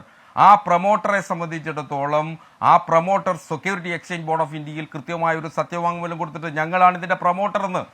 അപ്പോൾ ആ പ്രൊമോട്ടർ നടത്തുന്ന ഏതെങ്കിലും പ്രവൃത്തികളിൽ എന്തെങ്കിലും പിശകുണ്ടെങ്കിൽ അത് ആ പ്രൊമോട്ടറുടെ മാത്രം ഉത്തരവാദിത്തമാണ്. അതുകൊണ്ട് അത് കൃത്യമായി ബോധ്യപ്പെടുത്തുന്നത് സീരിയസ് ഫ്രോഡ് ഇൻവെസ്റ്റിഗേഷൻ ഓഫീസ് പോലുള്ളൊരു സ്ഥാപനം ഒരു KSIDC പോലുള്ളൊരു പൊതുമേഖലാ സ്ഥാപനത്തിന്റെ പ്രവൃത്തികളിന്മേൽ പരുന്ത് പറക്കുന്നത് പോലെ പറന്നിറങ്ങിയാൽ അത് സ്വാഭാവികമായി കേരളത്തിലെ പൊതുമേഖലാ സ്ഥാപനങ്ങളെ ബാധിക്കും എന്നുള്ള ഒരു വലിയ ഗുരുതരമായിട്ടുള്ള ഒരു രാഷ്ട്രീയ പ്രശ്നം അക്കാര്യത്തിലുണ്ട്. ഇന്ത്യയിലെ പൊതുമേഖലാ സ്ഥാപനങ്ങളെ ആകമാനം വിറ്റുതുലയ്ക്കുന്ന രാഷ്ട്രീയ നയമുള്ള ഒരു കേന്ദ്ര ഗവൺമെന്റ് നിലനിൽക്കുന്ന ഒരു രാജ്യത്ത് സ്വാഭാവികമായും ഇത്തരം പരുന്തു പറന്നിറക്കൽ അനുവദിക്കാനാവില്ല. അതുകൊണ്ടാണ് CS വൈദ്യനാഥനെ പോലുള്ള മുന്തിയ അഭിഭാഷകനെ, നാക്കിന് കൃത്യമായി പണം വാങ്ങുന്ന അഭിഭാഷകനെ ഇറക്കിയിട്ടുള്ളത്. ഒരു സംശയം വേണ്ട കാര്യത്തിൽ. KSIDC എത്ര രൂപ ഫീസ് നൽകി താങ്കൾ തന്നെയാണ് നേരത്തെ പറഞ്ഞത്. നാക്കിന് കൃത്യമായ പ്രതിഫലം വാങ്ങുന്ന അഭിഭാഷകൻ KSIDC ഓൺലൈൻ 50,000 രൂപയ്ക്ക് വരുമോ CS വൈദ്യനാഥൻ, PN അസ്കർ? ശരി, ഓൺലൈനായിട്ട് വരികയാണ്, 50,000 രൂപയ്ക്ക് വരുമോ? ശരി, ഞാൻ അങ്ങനെയൊക്കെ എത്താം. വസന്ത് തെങ്ങമ്പള്ളി ഇതേ CS വൈദ്യനാഥിന് ലക്ഷങ്ങൾ കൊടുത്ത കണക്ക് പ്രോപ്പർ ചാനലിന്റെ ഒരു വിവരാവകാശ രേഖ പുറത്തേക്ക് വന്നതാണ്. ഞാൻ തപ്പുമായിരുന്നു, കിട്ടിയില്ല. വസന്ത് തെങ്ങമ്പള്ളി ഇത് KSIDC എടുത്ത് കൊടുക്കുന്നതല്ല, നമ്മുടെ പൈസയാണ് എന്ന് പറഞ്ഞാൽ ഇതിന്റെ ബേസിക് കേസ് എന്താണ്? മുഖ്യമന്ത്രിയുടെ മകൾ CMR നിന്നും ചെയ്യാത്ത പണിക്ക് പണം വാങ്ങി എന്ന് പറഞ്ഞ ബേസിക് കേസിൽ എന്റെയും വസന്ത് തെങ്ങമ്പള്ളിയുടെയും ഈ പാനലിരിക്കുന്ന എല്ലാവരുടെയും പണം കൂടി ഇല്ലാത്ത ഖജനാവിൽ നിന്ന് പോവാണ് വൈദ്യനാഥന്. വസന്ത് മാത്രമല്ല, ഈ KSIDCക്കെതിരെയുള്ള ഒരു ആരോപണം എന്താണ്? എനിക്കും ഹാഷ്മിക്കും കിട്ടേണ്ടിയിരുന്ന പണം അത് നഷ്ടം വരുത്തി എന്നുള്ളതാണ് ഒന്നാമത്തെ ആരോപണം. ആരോപണത്തിന്റെ കൂടെയാണ് വീണ്ടും അതിനെ ന്യായീകരിക്കാൻ വേണ്ടി, അതിന് മറ ഉണ്ടാക്കാൻ വേണ്ടി, ചില ക്യാപ്സ്യൂളുകൾ ഫോം ചെയ്യാൻ വേണ്ടി ഇവരെന്ത് ചെയ്യുന്നു? വീണ്ടും വീണ്ടും പണം എടുക്കുന്നു. എന്തിനാണ് പേടിക്കുന്നത് ഹസ്കറെ? അങ്ങ് പറഞ്ഞ പോലെ ഈ ഇതിലിരിക്കുന്ന എല്ലാവരും അഭിഭാഷകരാണല്ലോ. നമ്മൾ ആരെങ്കിലും, ഏതെങ്കിലും ഒരു അഭിഭാഷകൻ ഈ കോടികൾ വിറ്റുവരവുള്ള, അല്ലെങ്കിൽ കോടികൾ വീണ തന്നെ ഒരു ഇന്റർവ്യൂ പറഞ്ഞില്ലേ, 100 കോടിയൊന്നും ഇല്ലെന്ന്, എന്റെ പാതിയിലുള്ളൂ, അതായത് 50 കോടിയിലേറെ വരുമാനമുള്ള ഒരാൾക്ക് വേണ്ടി ദാനധർമ്മേണ ഈ അമ്പലത്തിന്റെ ഒക്കെ മുന്നിൽ ഈ ദാന ചോറ് കൊടുക്കുന്നത് പോലെ നമ്മളിൽ ഏതെങ്കിലും ഒരു അഭിഭാഷകൻ കോടതി ഹാജരാകുമോ? ഹസ്കർ ഹാജരാകുമോ? വസന്ത് തെങ്ങമ്പള്ളി ഹാജരാവോ? ഷോൺ ജോർജ് ഹാജരാവോ? ഒരിക്കലുമില്ല. അപ്പോ അഗ്നിശുദ്ധി വരുത്താൻ നിങ്ങൾക്ക് എന്താണ് ഇത്ര മടി? ഇപ്പം പുതിയ ക്യാപ്സ്യൂൾ അദ്ദേഹം ഇറക്കിയല്ലോ, എന്താണ് കേരളത്തിലെ പൊതുമേഖലാ സ്ഥാപനങ്ങൾക്ക് നേരെയുള്ള വലിയ ആക്രമണമാണ്. അങ്ങനെ ഒരു ആക്രമണം ഉണ്ടെങ്കിൽ, അങ്ങനെ ഒരു ആരോപണം ഉണ്ടെങ്കിൽ വളരെ കൃത്യമായ അന്വേഷണത്തോട് സഹകരിച്ച് അതിൽ അഗ്നിശുദ്ധി വരുത്തിയാൽ കേരളത്തിലെ ഈ പറയുന്ന പൊതുമേഖലാ സ്ഥാപനങ്ങൾ കൂടുതൽ ഉന്നതിയിലേക്ക് പോകത്തല്ലേ ഉള്ളൂ. എന്തിനാണ് പേടിക്കുന്നത്? നോക്കൂ, ആലപ്പാട് കരിമണൽ ഖനനവുമായി ബന്ധപ്പെട്ട സമരം, അതിന്റെ ഇപ്പുറത്തെ സൈഡിൽ നിൽക്കുന്ന ആരാണ്? അവിടെ നിൽക്കുന്നത് കരിമണൽ കർത്തയാണ്. തോട്ടപ്പള്ളി ഹിൽവേ 40,000 കോടി രൂപയുടെ കരിമണലാണ് കേട്ടോ വാരിയെടുത്തിരിക്കുന്നത്. അതിന്റെ ഓപ്പോസിറ്റ് സൈഡിൽ നിൽക്കുന്ന ആരാണ്? കരിമണൽ കർത്തയാണ്. പെരിയാർ മാലിന്യവുമായി ബന്ധപ്പെട്ട കേസ്, അതിന്റെ ഓപ്പോസിറ്റ് സൈഡിൽ നിൽക്കുന്ന ആരാണ്? ശശിധരൻ കർത്തയാണ്. അതായത് കേരളത്തിൽ അങ്ങോളം ഇങ്ങോളമുള്ള പരിസ്ഥിതി നിയമലംഘനങ്ങളിൽ, അങ്ങോളം ഇങ്ങോളമുള്ള കരിമണൽ കൊള്ളയിൽ, അങ്ങോളം ഇങ്ങോളം കേരളത്തിന്റെ പരിസ്ഥിതിയെ തച്ച് തകർത്ത് പണമുണ്ടാക്കുന്നതിൽ ഓപ്പോസിറ്റ് നിൽക്കുന്ന ആളുടെ പേര് ശശിധരൻ തെങ്ങമ്പള്ളി. അതേ കർത്തയിൽ നിന്ന് രമേശ് ചെന്നിത്തല, കുഞ്ഞാലിക്കുട്ടി, ഉമ്മൻചാണ്ടി അടക്കമുള്ള പണം വാങ്ങിയെന്നാണ് ഇപ്പൊ ഇൻട്രി സെല്ലിനോട് പറയുന്നത്. അതേ കർത്തയിൽ താങ്കൾ ഈ പറയുന്ന കേരളത്തിന്റെ തീരദേശങ്ങളെ ഒന്നാകെ കട്ടുമുടിച്ച് പണം ഉണ്ടാക്കുന്ന കർത്തയിൽ നിന്ന് പണം വാങ്ങിയെന്നാണ് പറയുന്നത്. ഇവർ സമ്മതിച്ചത്, കുഞ്ഞാലിക്കുട്ടി അടക്കം സമ്മതിച്ച് പണം വാങ്ങിയിട്ടുണ്ടെന്ന്. അല്ല, അതാണ് ഞാൻ പറഞ്ഞത്. എന്ത് പറഞ്ഞു വസന്ത് തെങ്ങമ്പള്ളി? കർത്ത 10 രൂപ ഇറക്കിയാലേ ഫ്രീ ആയിട്ട് 10 രൂപ ഇറക്കുന്ന ആളല്ല. 10 രൂപ ഫ്രീ ആയിട്ട് ഇറക്കുന്ന ആളല്ല. ഇവിടെ കച്ചവടം നടത്തിക്കൊണ്ടു പോകാൻ ജനങ്ങൾക്കിടയിൽ ഉണ്ടാകുന്ന എതിർപ്പിനെ ഒറ്റി മിണ്ടാതിരിക്കാൻ നേതാക്കൾക്ക് പണം കൊടുത്തു എന്നാണ് അതിനർത്ഥം. ശ്രീ വസന്ത് തെങ്ങമ്പള്ളി, ഒരിക്കലുമില്ല. നോക്കൂ, ഇതിലുള്ള 2 പേരുകൾ, കോൺഗ്രസിലെ 2 പേരുകൾ നമുക്ക് സംശയിക്കാൻ പറ്റുന്ന ഒന്ന് OCയും RCയുമാണ്. ഈ പണം കൊടുക്കപ്പെടുന്നു എന്ന് പറയുന്ന കാലത്ത് OC ഉമ്മൻചാണ്ടി കോൺഗ്രസിന്റെ പാർലമെന്ററി പാർട്ടി ലീഡറാണ്. RC രമേശ് ചെന്നിത്തല കേരള പ്രദേശ് കോൺഗ്രസ് കമ്മിറ്റിയുടെ അധ്യക്ഷനാണ്. ഇവർ 2 പേരുമാണ് പാർട്ടിക്ക് വേണ്ടി, പാർട്ടിയുടെ പൊതു പരിപാടികൾക്ക് വേണ്ടി പണം സമാഹരിക്കുന്നത്. ആ സമയത്ത് നടക്കുന്ന കേരള യാത്രകൾ, പടയൊരുക്കും അടക്കമുള്ള യാത്രകൾ, ഇതിലേക്കൊക്കെ വിവിധ കമ്പനികളിൽ നിന്ന് പണം വരും, അത് സ്വീകരിക്കപ്പെടും. അതിലെന്താണ് തെറ്റ്? അതെല്ലാ പാർട്ടികളും സ്വീകരിക്കില്ലേ? ഇപ്പൊ ശ്രീ പത്മനാഭന് പറയാൻ പറ്റുമോ ഞങ്ങളുടെ പാർട്ടി സ്വീകരിച്ചിട്ടില്ല, അവരുടെ പാർട്ടിയുടെ പേരില്ല എന്ന് പറഞ്ഞുകൊണ്ടില്ല? അപ്പൊ അത് അവിടെ നിന്ന് ഞാൻ പറഞ്ഞില്ല, അതുകൊണ്ട് എന്നുള്ള പേരുള്ളത് ഞാൻ വിശ്വസിക്കുന്നത്.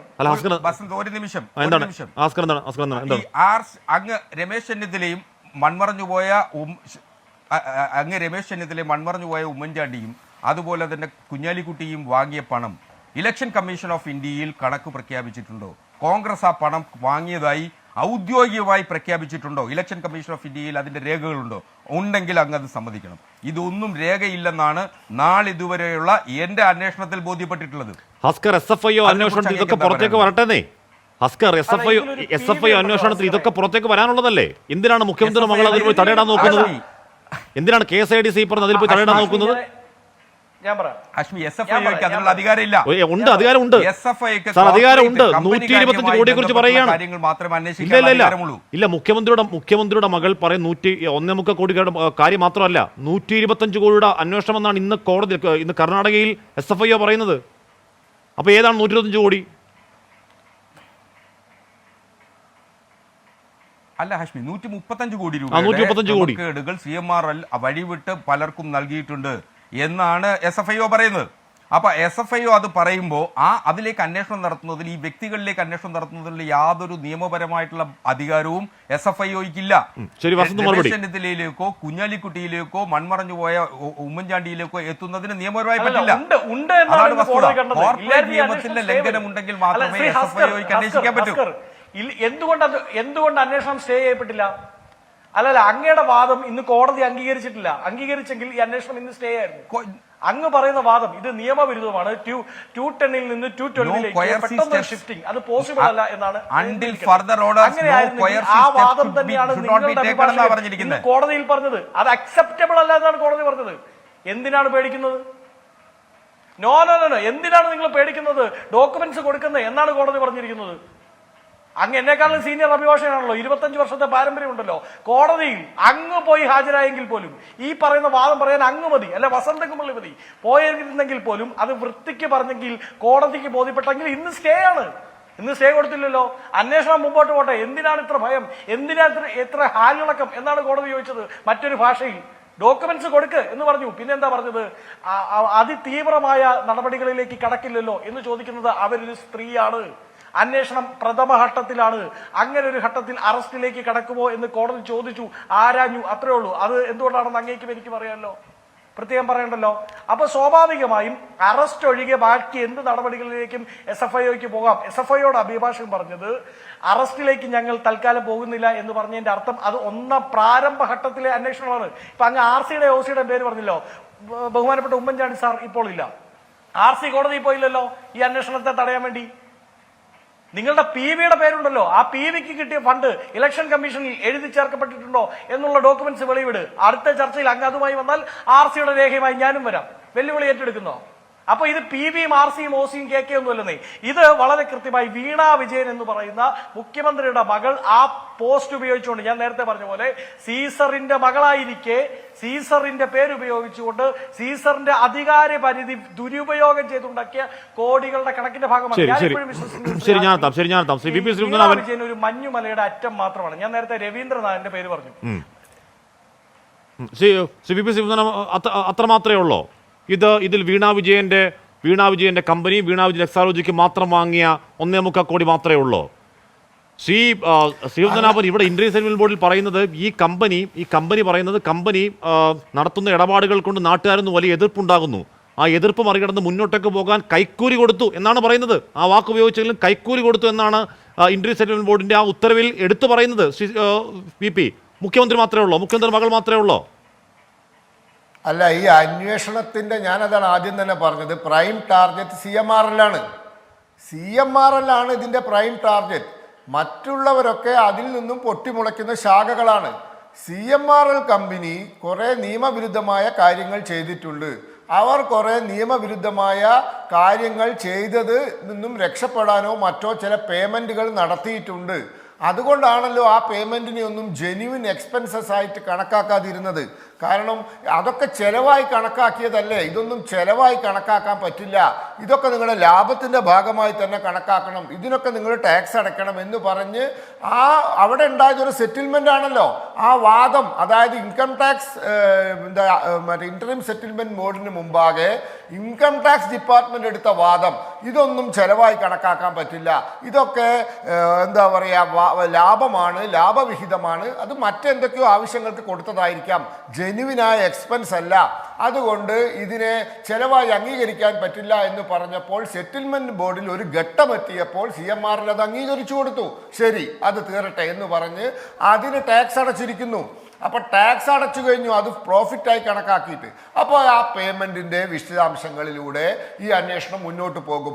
എന്തിനാണ് പേയ്മെന്റ് നടത്തിയിരിക്കുന്നത്? ഒരാൾക്ക് മാത്രമല്ല, നിരവധി ആൾക്കാർക്ക് പേയ്മെന്റ് നടത്തിയിട്ടുണ്ട്. അത് ആരാണ്, എന്തിനാണ് പേയ്മെന്റ് നടത്തിയിരിക്കുന്നത്? അത് കമ്പനികൾ ഈ രാജ്യത്ത് പ്രവർത്തിക്കുന്നതിന് ചില നിയമങ്ങളുണ്ട്. ഇല്ലീഗൽ ആക്ടുകൾ, കമ്പനിയുടെ എൻഡ്സ് മീറ്റ് ചെയ്യാൻ, കമ്പനിക്ക് ഒരു വ്യക്തിക്ക് കൈക്കൂലി കൊടുക്കാൻ പാടില്ല എന്നതുപോലെ തന്നെ കമ്പനിക്ക് കൈക്കൂലി കൊടുക്കാൻ പാടില്ല, കമ്പനിക്കും ബ്രൈബ് ചെയ്യാൻ പാടില്ല. പക്ഷേ കമ്പനികൾ ബ്രൈബ് ചെയ്യുമ്പോൾ ആ ബ്രൈബ് എമൗണ്ടിനെ എക്സ്പെൻസ് ആയിട്ട് കണക്കാക്കി എഴുതി തള്ളും. അത് സാധ്യമല്ല, അത് എക്സ്പെൻസ് ആയി കണക്കാക്കാൻ പറ്റില്ല എന്ന് പറഞ്ഞു. അപ്പോൾ ആ കമ്പനി കൊടുത്തൊരു ബ്രൈബ്, പച്ചയ്ക്ക് പറഞ്ഞാൽ ബ്രൈബായി കണക്കാക്കപ്പെടുന്ന ഒരു സാഹചര്യത്തിലേക്കാണ് കാര്യങ്ങൾ പോകുന്നത്. ഒരു ബ്രൈബാണോ എന്ന സംശയം പ്രകടിപ്പിക്കപ്പെട്ടിരിക്കുകയാണ്. അതാണ് അന്വേഷണത്തിന് കാരണം. അപ്പൊ ആ ഒരു എന്താ പറയുക നിഗമനത്തിൽ നിന്നാണ് ഈ അന്വേഷണങ്ങളൊക്കെ പൊട്ടിമുളയ്ക്കുന്നത്. അപ്പൊ ഇത് എന്തിനു കൊടുത്തു, തിരിച്ച് എന്ത് കിട്ടി, ഇനി അത് കൊടുത്തത് എന്തെങ്കിലും പ്രത്യുപകാരത്തിന് വേണ്ടിയാണോ? അങ്ങനെയാണെങ്കിൽ ആ പ്രത്യുപകാരം എന്തായിരുന്നു? ഇതൊക്കെ അന്വേഷണത്തിന്റെ പരിധിയിൽ വരുമ്പോൾ ഇതൊരു ഇല്ലീഗൽ ആക്ട് ആവും, ഇല്ലീഗൽ ട്രാൻസാക്ഷൻ ആവും, ഇതൊരു ഇല്ലീഗൽ കോക്കസ് ആവും. അപ്പൊ അങ്ങനെയാണ് ഇത് അന്വേഷണം മുന്നോട്ട് പോകാൻ പോകുന്നത്. അപ്പോൾ നിലവിൽ ഇപ്പോൾ എല്ലാം സംശയങ്ങളാണ്. നമുക്ക് സംശയങ്ങളുടെ പുറത്ത് ആരെയും കുറ്റപ്പെടുത്താൻ പറ്റില്ല. പക്ഷേ ആ സംശയങ്ങൾ സാധൂകരിക്കാനുള്ള അന്വേഷണത്തിന് എന്തിന് തടയാൻ പോണം? നിങ്ങളുടെ കൈകൾ ശുദ്ധമാണെങ്കിൽ എന്തിന് തടയാൻ പോണം? എന്നെ അറസ്റ്റ് ചെയ്യരുത്, 438 പെറ്റീഷൻ കൊടുത്താൽ പോരെ, അന്വേഷണമേ പറ്റൂല എന്ന് പറയാ, അതെന്ത് ന്യായാണത്? അതിനുള്ള ന്യായം CPM തരുന്ന എവിടെയാണ്? ഇപ്പൊ നമ്മൾ സ്വർണ്ണക്കടത്ത് കണ്ടു, ഈന്തപ്പഴത്തിന്റെ കുരുവിൽ സ്വർണം കണ്ടു, എന്താണ് ഖുറാനിൽ കടത്തിയ സ്വർണം കണ്ടു, KT ജലീലിനെ ചോദ്യം ചെയ്യാൻ വിളിപ്പിക്കുന്നത് കണ്ടു, ചോദ്യം ചെയ്യലുണ്ട് പരമ്പര നമ്മൾ കണ്ടതാണ്. എന്നിട്ട് എന്തെങ്കിലും ഉണ്ടായോ ഏറ്റവും ഒടുവിൽ? അപ്പൊ അതൊരു അത്തരത്തിലുള്ള രാഷ്ട്രീയ വേട്ടയാണ് എന്ന് CPM ആലോചിക്കാനുള്ള ഔചിത്യം ഇല്ലാതുണ്ടോ CPP പത്മനാഭൻ? അല്ല, പിന്നെ എന്തിനാ മുഖ്യമന്ത്രിയുടെ പ്രിൻസിപ്പൽ സെക്രട്ടറി ജയിലിൽ കിടന്നത്? അങ്ങനെ വെറുതെ പിടിച്ചിട്ടതാ? അപ്പൊ അതൊന്നും അല്ല അന്വേഷണം. ഞാൻ ചോദിക്കട്ടെ, ആ കേസിൽ ചോദ്യം ചെയ്യാൻ വിളിക്കപ്പെട്ട ആളുകളെ എല്ലാവരും അറസ്റ്റ് ചെയ്തോ? ഇല്ലല്ലോ. കുറേ ആളുകളെ ചോദ്യം ചെയ്തു. ഒരു അന്വേഷണത്തിന്റെ ഘട്ടത്തിൽ ചോദ്യം ചെയ്യുന്ന എല്ലാവരും പ്രതികളാവുമോ? ബഹുഭൂരിപക്ഷം ആളുകളും സാക്ഷികളാവും. ഇനി പലരും അവർ പറഞ്ഞത് ഇതിനുമായി മെറ്റീരിയലുമായി ബന്ധമില്ലാത്ത ഇറലവൻ്റായ കാര്യങ്ങളാണ്, അവരെ ഒഴിവാക്കും. അപ്പോൾ അവസാനം ആറ്റിക്കുറുക്കി വളരെ ചുരുങ്ങിയ ശതമാനം ആളുകളാണ് പ്രതിയാവുക. അപ്പോൾ അങ്ങനെയല്ലേ ഈ അന്വേഷണം നടക്കുക, അങ്ങനെയല്ലേ ക്രിമിനൽ ഇൻവെസ്റ്റിഗേഷൻ നടക്കുക. അപ്പോൾ ഒരു ക്രിമിനൽ ഇൻവെസ്റ്റിഗേഷൻ പോലും പാടില്ല എന്ന് പറയുക ഈ രാജ്യത്ത് എവിടത്തെ ന്യായമാണത്? അതിനിടയ്ക്ക് വസന്ത് തെങ്ങുമ്പോൾ ഒരു ചോദ്യം ചോദിച്ചു താങ്കളോട്, BJP നേതാക്കൾ ആരും കരിമണൽ കർത്തായിൽ നിന്ന് പണം വാങ്ങിയിട്ടില്ല എന്ന് പറയുമോ പത്മനാഭൻ? അല്ല, ഞങ്ങൾക്ക് കോർപ്പറേറ്റ് ഫണ്ടിങ് ഇല്ല എന്ന് ഞാൻ പറയില്ല. BJPക്ക് കോർപ്പറേറ്റ് ഫണ്ടിങ് ഉണ്ട്. പക്ഷേ അത് ചെക്ക് മുഖാന്തരം, അത് രേഖ മുഖാന്തരം ഉണ്ട്. അത് കൃത്യമായി തെരഞ്ഞെടുപ്പ് കമ്മീഷനെ ബോധിപ്പിക്കുന്നുണ്ട്. ഓരോ വർഷവും തെരഞ്ഞെടുപ്പ് കമ്മീഷൻ തന്നെ ആ കണക്ക് പുറത്തു വിടുന്നുണ്ട്. ഇന്നലെയോ മിനിയാന്നോ വലിയ കണക്ക് പുറത്തു വന്നിട്ടുണ്ട്. പാർട്ടികൾക്ക് ഫണ്ട് വാങ്ങാൻ ഇന്ത്യയിൽ എന്താ തടസ്സം? അല്ല, ഞാൻ ചോദിക്കുന്നത് കരിമണൽ കർത്തായുടെ കയ്യിൽ നിന്ന് BJP പണം വാങ്ങിയിട്ടില്ല എന്ന് പറയില്ല പത്മനാഭൻ അല്ലേ? ഈ രാജ്യത്ത് ആരോട് ഫണ്ട് വാങ്ങിയാലും റെസീറ്റ് കൊടുക്കും. 20,000-ന് മേലെയാണെങ്കിൽ അതിന് ചെക്കും കൊടുക്കും. കൃത്യമായ ഡയറക്ഷൻ ഉണ്ട്. 20,000-ന് മേലെയുള്ള തുക ക്യാഷായി വാങ്ങരുത്. ഇവിടെ പ്രശ്നം എന്താണ് സർ? ഇവിടെ പ്രശ്നം കരിമണൽ കൊള്ളയ്ക്ക്, തീരദേശങ്ങളെ നശിപ്പിക്കാൻ നാട്ടുകാരുടെ വലിയ എതിർപ്പ് ഉയരുമ്പോൾ രാഷ്ട്രീയ പാർട്ടികളെ നിശബ്ദമാക്കാൻ കോടികൾ വീശി എറിഞ്ഞു, വാരി എറിഞ്ഞു എന്നാണല്ലോ ആരോപണം, എന്നാണല്ലോ പറയുന്നത്. അപ്പൊ അതിൽ നിന്ന് BJP മാറി നിൽക്കുന്നില്ല എന്നാണ് അർത്ഥം അല്ലേ പത്മനാഭൻ? അല്ല, ഈ കരിമണൽ കേരളം ഭരിച്ചവർ കൺട്രോൾ ചെയ്യുന്ന കാര്യമാണല്ലോ. ദൈവം സഹായിച്ചിട്ട് ഒരു തവണ ഒരു MLA ഉണ്ടായി എന്നല്ലാണ്ട് ആ സൗഭാഗ്യം ഞങ്ങൾക്ക് കിട്ടിയിട്ടില്ലല്ലോ. വെറുതെ ഞങ്ങൾ എന്തിനാ അതിലേക്ക് വലിച്ചടക്കുന്നത്? കേന്ദ്രം ഭരിക്കുന്നത് നിങ്ങളാണല്ലോ സർ, കേന്ദ്രം ഭരിക്കുന്നത് നിങ്ങളാണല്ലോ CPP പത്മനാഭൻ. ഇവിടെ എന്താണ് തോട്ടപ്പള്ളിയിൽ എന്താണ് അന്ന് പ്രളയം ഉണ്ടായപ്പോഴേക്കും മണൽ വാരി മാറ്റി, പ്രളയം ഒഴിവാക്കാൻ മണൽ വാരി മാറ്റിയപ്പോഴത്തേക്കും ആ വർഷം മുതൽ CMRL ലാഭം വാണം പോലെ മേപ്പോട്ടാണ്. അവിടെ ഖനനാനുമതി കൊടുത്തിട്ടില്ല എന്ന് കേന്ദ്ര സർക്കാർ പറഞ്ഞെങ്കിലും അപ്പൊ നിങ്ങളുടെ കയ്യിലും വകുപ്പുണ്ട്. പണം വാങ്ങിയാൽ അല്ലെങ്കിൽ പണം കൊടുത്താൽ കർത്തയ്ക്ക് കിട്ടാൻ എന്തെങ്കിലും ഉണ്ട് നിങ്ങളുടെ കയ്യിലും അല്ലേ? അല്ലെ, ഒരു വകുപ്പും ഇല്ലെങ്കിലും ഒരു രാഷ്ട്രീയ പാർട്ടിക്ക് പണം കിട്ടാൻ മാർഗങ്ങളൊക്കെ ഉണ്ട്. പക്ഷെ വാങ്ങിയോ ഇല്ലോ എന്നുള്ളതാണ് പ്രശ്നം. ഇൻകം ടാക്സിന്റെ രേഖയിൽ ഒരു BJPക്കാരനില്ല. പിന്നെ എന്തിനാ ഞങ്ങൾ അതിലേക്ക് വലിച്ചടയ്ക്കുന്നത്? അതുകൊണ്ട് അന്വേഷണം നടക്കട്ടെ.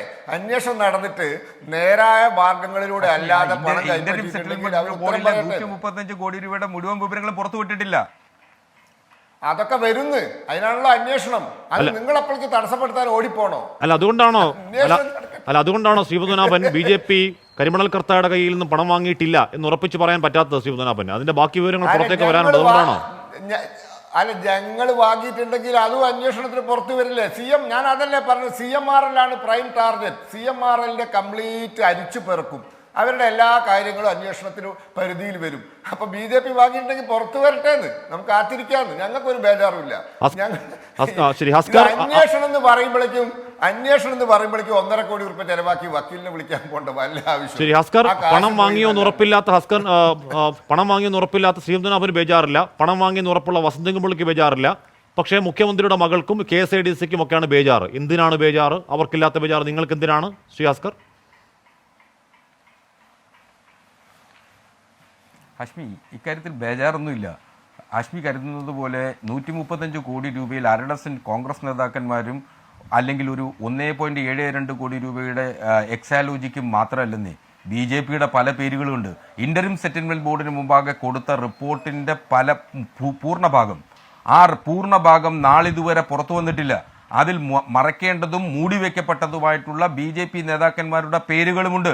അതുകൂടി പുറത്തു വന്നാലേ ഇത് പൂർണ്ണമാവൂ. അതുകൊണ്ടാണ് BJP ഇക്കാര്യത്തിൽ ഇങ്ങനെ ഒരു ഡില്ലി ഡാലി ആറ്റിറ്റ്യൂഡ് എടുത്തുകൊണ്ടേയിരിക്കുന്നത്. അവർക്ക് പുകമറ സൃഷ്ടിക്കണം. ആ രാഷ്ട്രീയ പുകമറ സൃഷ്ടിക്കുന്നതിനു വേണ്ടി മാത്രമാണ് SFIO പോലുള്ള ഒരു അന്വേഷണ ഏജൻസി കൊണ്ട് അന്വേഷണം നടത്തുന്നത് എന്നുള്ളിടത്താണ് കോടതിയിൽ പോകേണ്ടി വരുന്ന സാഹചര്യം നിലനിൽക്കുമ്പോൾ ഒരു താങ്കൾക്ക് പോലും ഈ കരിമണൽ കർത്തായുടെ കയ്യിൽ നിന്നും താങ്കളുടെ പാർട്ടി പണം വാങ്ങിയിട്ടില്ല എന്ന് ഉറപ്പിച്ചു പറയാൻ കഴിയാത്ത അങ്ങ് ചിരിക്കുന്ന എന്തിനാണ് ശ്രീപത്മനാഭൻ സാർ? ഈ പണത്തിന്റെ പങ്ക് പറ്റാത്തവരാരും ഇല്ലെന്നേ. ആയിക്കോട്ടെ, ഈ പണത്തിന്റെ പങ്ക് പറ്റാത്തവരാരും ഇല്ല. അതുകൊണ്ട് അന്വേഷണം ഏതറ്റം വരെ പോകുന്നതാണ് നമ്മൾ കരുതേണ്ടത്. അന്വേഷണം നടക്കട്ടെ എന്ന് ഞങ്ങൾ ഏതായാലും കോടതിയിലേക്കൊന്നുമില്ല. 1.5 കോടി ഉറുപ്പ്യ ചെലവാക്കി അന്വേഷണം റദ്ദാക്കാൻ പോയ വക്കീലന്മാരാണ് ഈ ഗവൺമെന്റിനെ കൊണ്ടും ഈ പാർട്ടീനെ കൊണ്ടും ഇപ്പോൾ ഏറ്റവും ബെനിഫിറ്റഡ് വിഭാഗം. എത്രയാ പൈസ വക്കീലന്മാർക്ക് കിട്ടുന്നത്? പെരിയ കേസ് തുടങ്ങിയതാ, ലക്ഷങ്ങൾ വിളമ്പുക വക്കീലന്മാരെ തീറ്റിപ്പോറ്റുന്ന ഒരു ഗവൺമെൻറ്റാണ്. പണ്ട് കുറേ തറവാടുകൾ മുടിഞ്ഞിട്ടുണ്ട് കേസ് നടത്തിയിട്ട്. ഈ ഗവൺമെൻറ് മുടിയാൻ പോകുന്നത് കേസ് നടത്തിയിട്ടാണ്. ഇവിടെ പെൻഷൻ കൊടുക്കാൻ കാശില്ല, അപ്പോഴാണ് KSIDC 50 ലക്ഷമായിട്ട് പോയത്. ഈ എന്താ ഇവർ കാണിക്കുന്നത്? The most benefited section of the society in Kerala is advocates. ഒരു സംശയമില്ല കാര്യത്തിൽ. 4 അഭിഭാഷകരുടെ പാനലിൽ താങ്കൾ തന്നെ പറഞ്ഞു. ഞാൻ അങ്ങനെ വസന്തകുമ്പള്ളി ഹസ്കറിന് മറുപടി. ഹസ്കറിന് മറുപടി പറയുന്നതിന് മുമ്പ് ഇതാ നോക്കൂ, മാതൃമലയാളം ശശിധരൻ കർത്തയുടെ പത്രമാണ്. മാതൃമലയാളത്തിന്റെ 2015 പതിപ്പാണ് ഞാൻ കാണിക്കുന്നത്. ഇത് എന്തുകൊണ്ടാണ് ബന്ധപ്പെടുന്നത്? RCക്കും OCക്കും KKക്കും ഒന്നും ഇല്ലാത്ത ബന്ധം എന്തുകൊണ്ടാണ് ഇവർക്കുള്ളതെന്ന് പറയാം. VS മുഖ്യ ഉപദേഷ്ടാവും, പിണറായി വിജയൻ മുഖ്യമന്ത്രി സ്ഥാനാർത്ഥി. പിണറായി വിജയനാണ് മുഖ്യമന്ത്രി സ്ഥാനാർത്ഥി എന്ന് എടുത്തു പറയാൻ CPM പ്രവർത്തകർ പോലും ധൈര്യപ്പെടാതിരുന്ന ഒരു കാലത്ത് അതിനു മുമ്പേ പിണറായിക്ക് വേണ്ടി PR ചെയ്ത പത്രം, ആ പത്രത്തിന്റെ പേര് മാതൃമലയാളം എന്നാണ്. അതിന്റെ ഓണറിന്റെ പേരെന്താണെന്ന് അറിയാമോ? ശശിധരൻ കർത്ത. 2016 പിണറായി മുഖ്യമന്ത്രി ആയ ശേഷം ആ പത്രം പൂട്ടി പോവുകയും ചെയ്തു കേട്ടോ. അതുകൊണ്ട് എല്ലാ കാലത്തും പിണറായി വിജയനെ ഇവർ സമീപിച്ചിട്ടുണ്ട്. മറ്റൊരു കാര്യത്തിന് ശശിധരൻ കർത്ത 15 ഏക്കറാണ് ഒരാൾക്ക് കയ്യിൽ വെക്കാൻ പറ്റുന്ന ഭൂമി, 75 ഏക്കറാക്കി കൊടുക്കണമെന്ന് പറഞ്ഞ് ശശിധരൻ കർത്ത സമീപിക്കുന്നു. അതിന് ഓർഡർ ഇടാൻ പോകുന്നു, അതും വിവാദത്തിലായിട്ടുണ്ട്. അപ്പോ ഞാൻ പറയുന്നത് ഇത് മഞ്ഞുമലയുടെ ഒരു ഖനനത്തിന് പാർട്ടി ഭേദമന്യേ കൈകോർത്ത് പിടിച്ചൊരു മനുഷ്യച്ചങ്ങലോ കേരളത്തിൽ ചരിത്രത്തിലുണ്ട് കേട്ടോ. പിണറായി വസ്തുതങ്കമ്പള്ളി ഇവിടെ കർത്തായ്ക്ക് വേണ്ടി പാർട്ടി ഭേദമന്യേ എല്ലാവരുടെ കൈകോർത്തൊരു മനുഷ്യച്ചങ്ങലോ കേരളത്തിന്റെ ഓർമ്മയിലുണ്ട്. അതുകൊണ്ട് കർത്തായ ഏതെങ്കിലും പാർട്ടിയുടെ ആളാക്കല്ലേ. കർത്ത എല്ലാ പാർട്ടിയുടെ ആളാണ് വസ്തുതങ്കമ്പള്ളി. അല്ല എല്ലാം അന്വേഷിക്കണമെന്ന് ഞാനതാണ് പറഞ്ഞത്. SFIO അന്വേഷണത്തെ പേടിച്ച് SFIO അന്വേഷണം ഒന്നും വേണ്ട, SFIയുടെ അന്വേഷണം മതി എന്ന് പറഞ്ഞ് ഇവര് പോകുന്നത് പോലെ ഒരു KSUവിന്റെ യൂണിറ്റ് പ്രസിഡന്റ് പോലും പോവില്ല. ഹാഷ്മി, ഞാൻ വളരെ ഉത്തരവാദിത്വത്തോടുകൂടി വളരെ കോൺഫിഡൻസോടുകൂടിയാണ് ഞാനത് പറയുന്നത്. എല്ലാ അന്വേഷണത്തെയും ഞങ്ങൾ സ്വാഗതം ചെയ്യുകയാണ്. ഏത് അന്വേഷണം വരട്ടെ, SFIOയോ SFIയോ DYFIയോ ആര് വന്നാലും ഞങ്ങൾ സുതാര്യമാണ്, ഞങ്ങൾക്ക് ഭയമില്ല. ഇവരെന്തിനാണ് പേടിച്ചു പോകുന്നത്? ഒറ്റ കാര്യം കൂടി 10 സെക്കൻഡ്. അതായത് നമ്മുടെ ഈ ക്ഷമിക്കുക, നമ്മുടെ ഹസ്കർ പറയുന്നത് എന്താണ്? ഇതിൽ നിയമവിരുദ്ധതയുണ്ട്, അതിനെ നേരിടാൻ ഒരു പൗരൻ അവകാശമില്ലേ? ഉണ്ട് ശ്രീ ഹസ്കർ. ആ അവകാശം വെച്ചുകൊണ്ടാണ് ഇന്ന് നിങ്ങൾ കോടതിയിൽ പോയത്. അതിൽ നിയമവിരുദ്ധത ഇല്ല എന്നാണ് കോടതി കണ്ടത്. അതുകൊണ്ടാണ് അന്വേഷണം തുടർന്നു പോവുകയും ചെയ്യുന്നത്. ശരി, എന്തായാലും ആ ചർച്ചകൾ തുടരും. കാര്യം SFI അന്വേഷണം എന്തായാലും തുടരുകയാണ്. അന്വേഷണ തുടർച്ചയിൽ ഈ പറയുന്നത് പോലെ ഏതേത് അളവിൽ അന്വേഷണം പോകുമെന്നും ആരിലേക്കൊക്കെ അന്വേഷണം എത്തും എന്നും നമുക്ക് കാത്തിരുന്ന് കാണാം. എന്തായാലും കർണാടക ഹൈക്കോടതി വീണ്ടും പരിഗണിക്കാൻ പോകുന്നു. അതുവരെ നടപടികൾ പാടില്ല എന്നാണ് കർണാടക ഹൈക്കോടതി ഉത്തരവ്. പക്ഷേ രേഖകൾ അത്രയും എക്സാലോജിക്ക് SFIOക്ക് സമർപ്പിക്കുകയും വേണം. എൻകൗണ്ടർ പൂർണ്ണമാവുന്നു.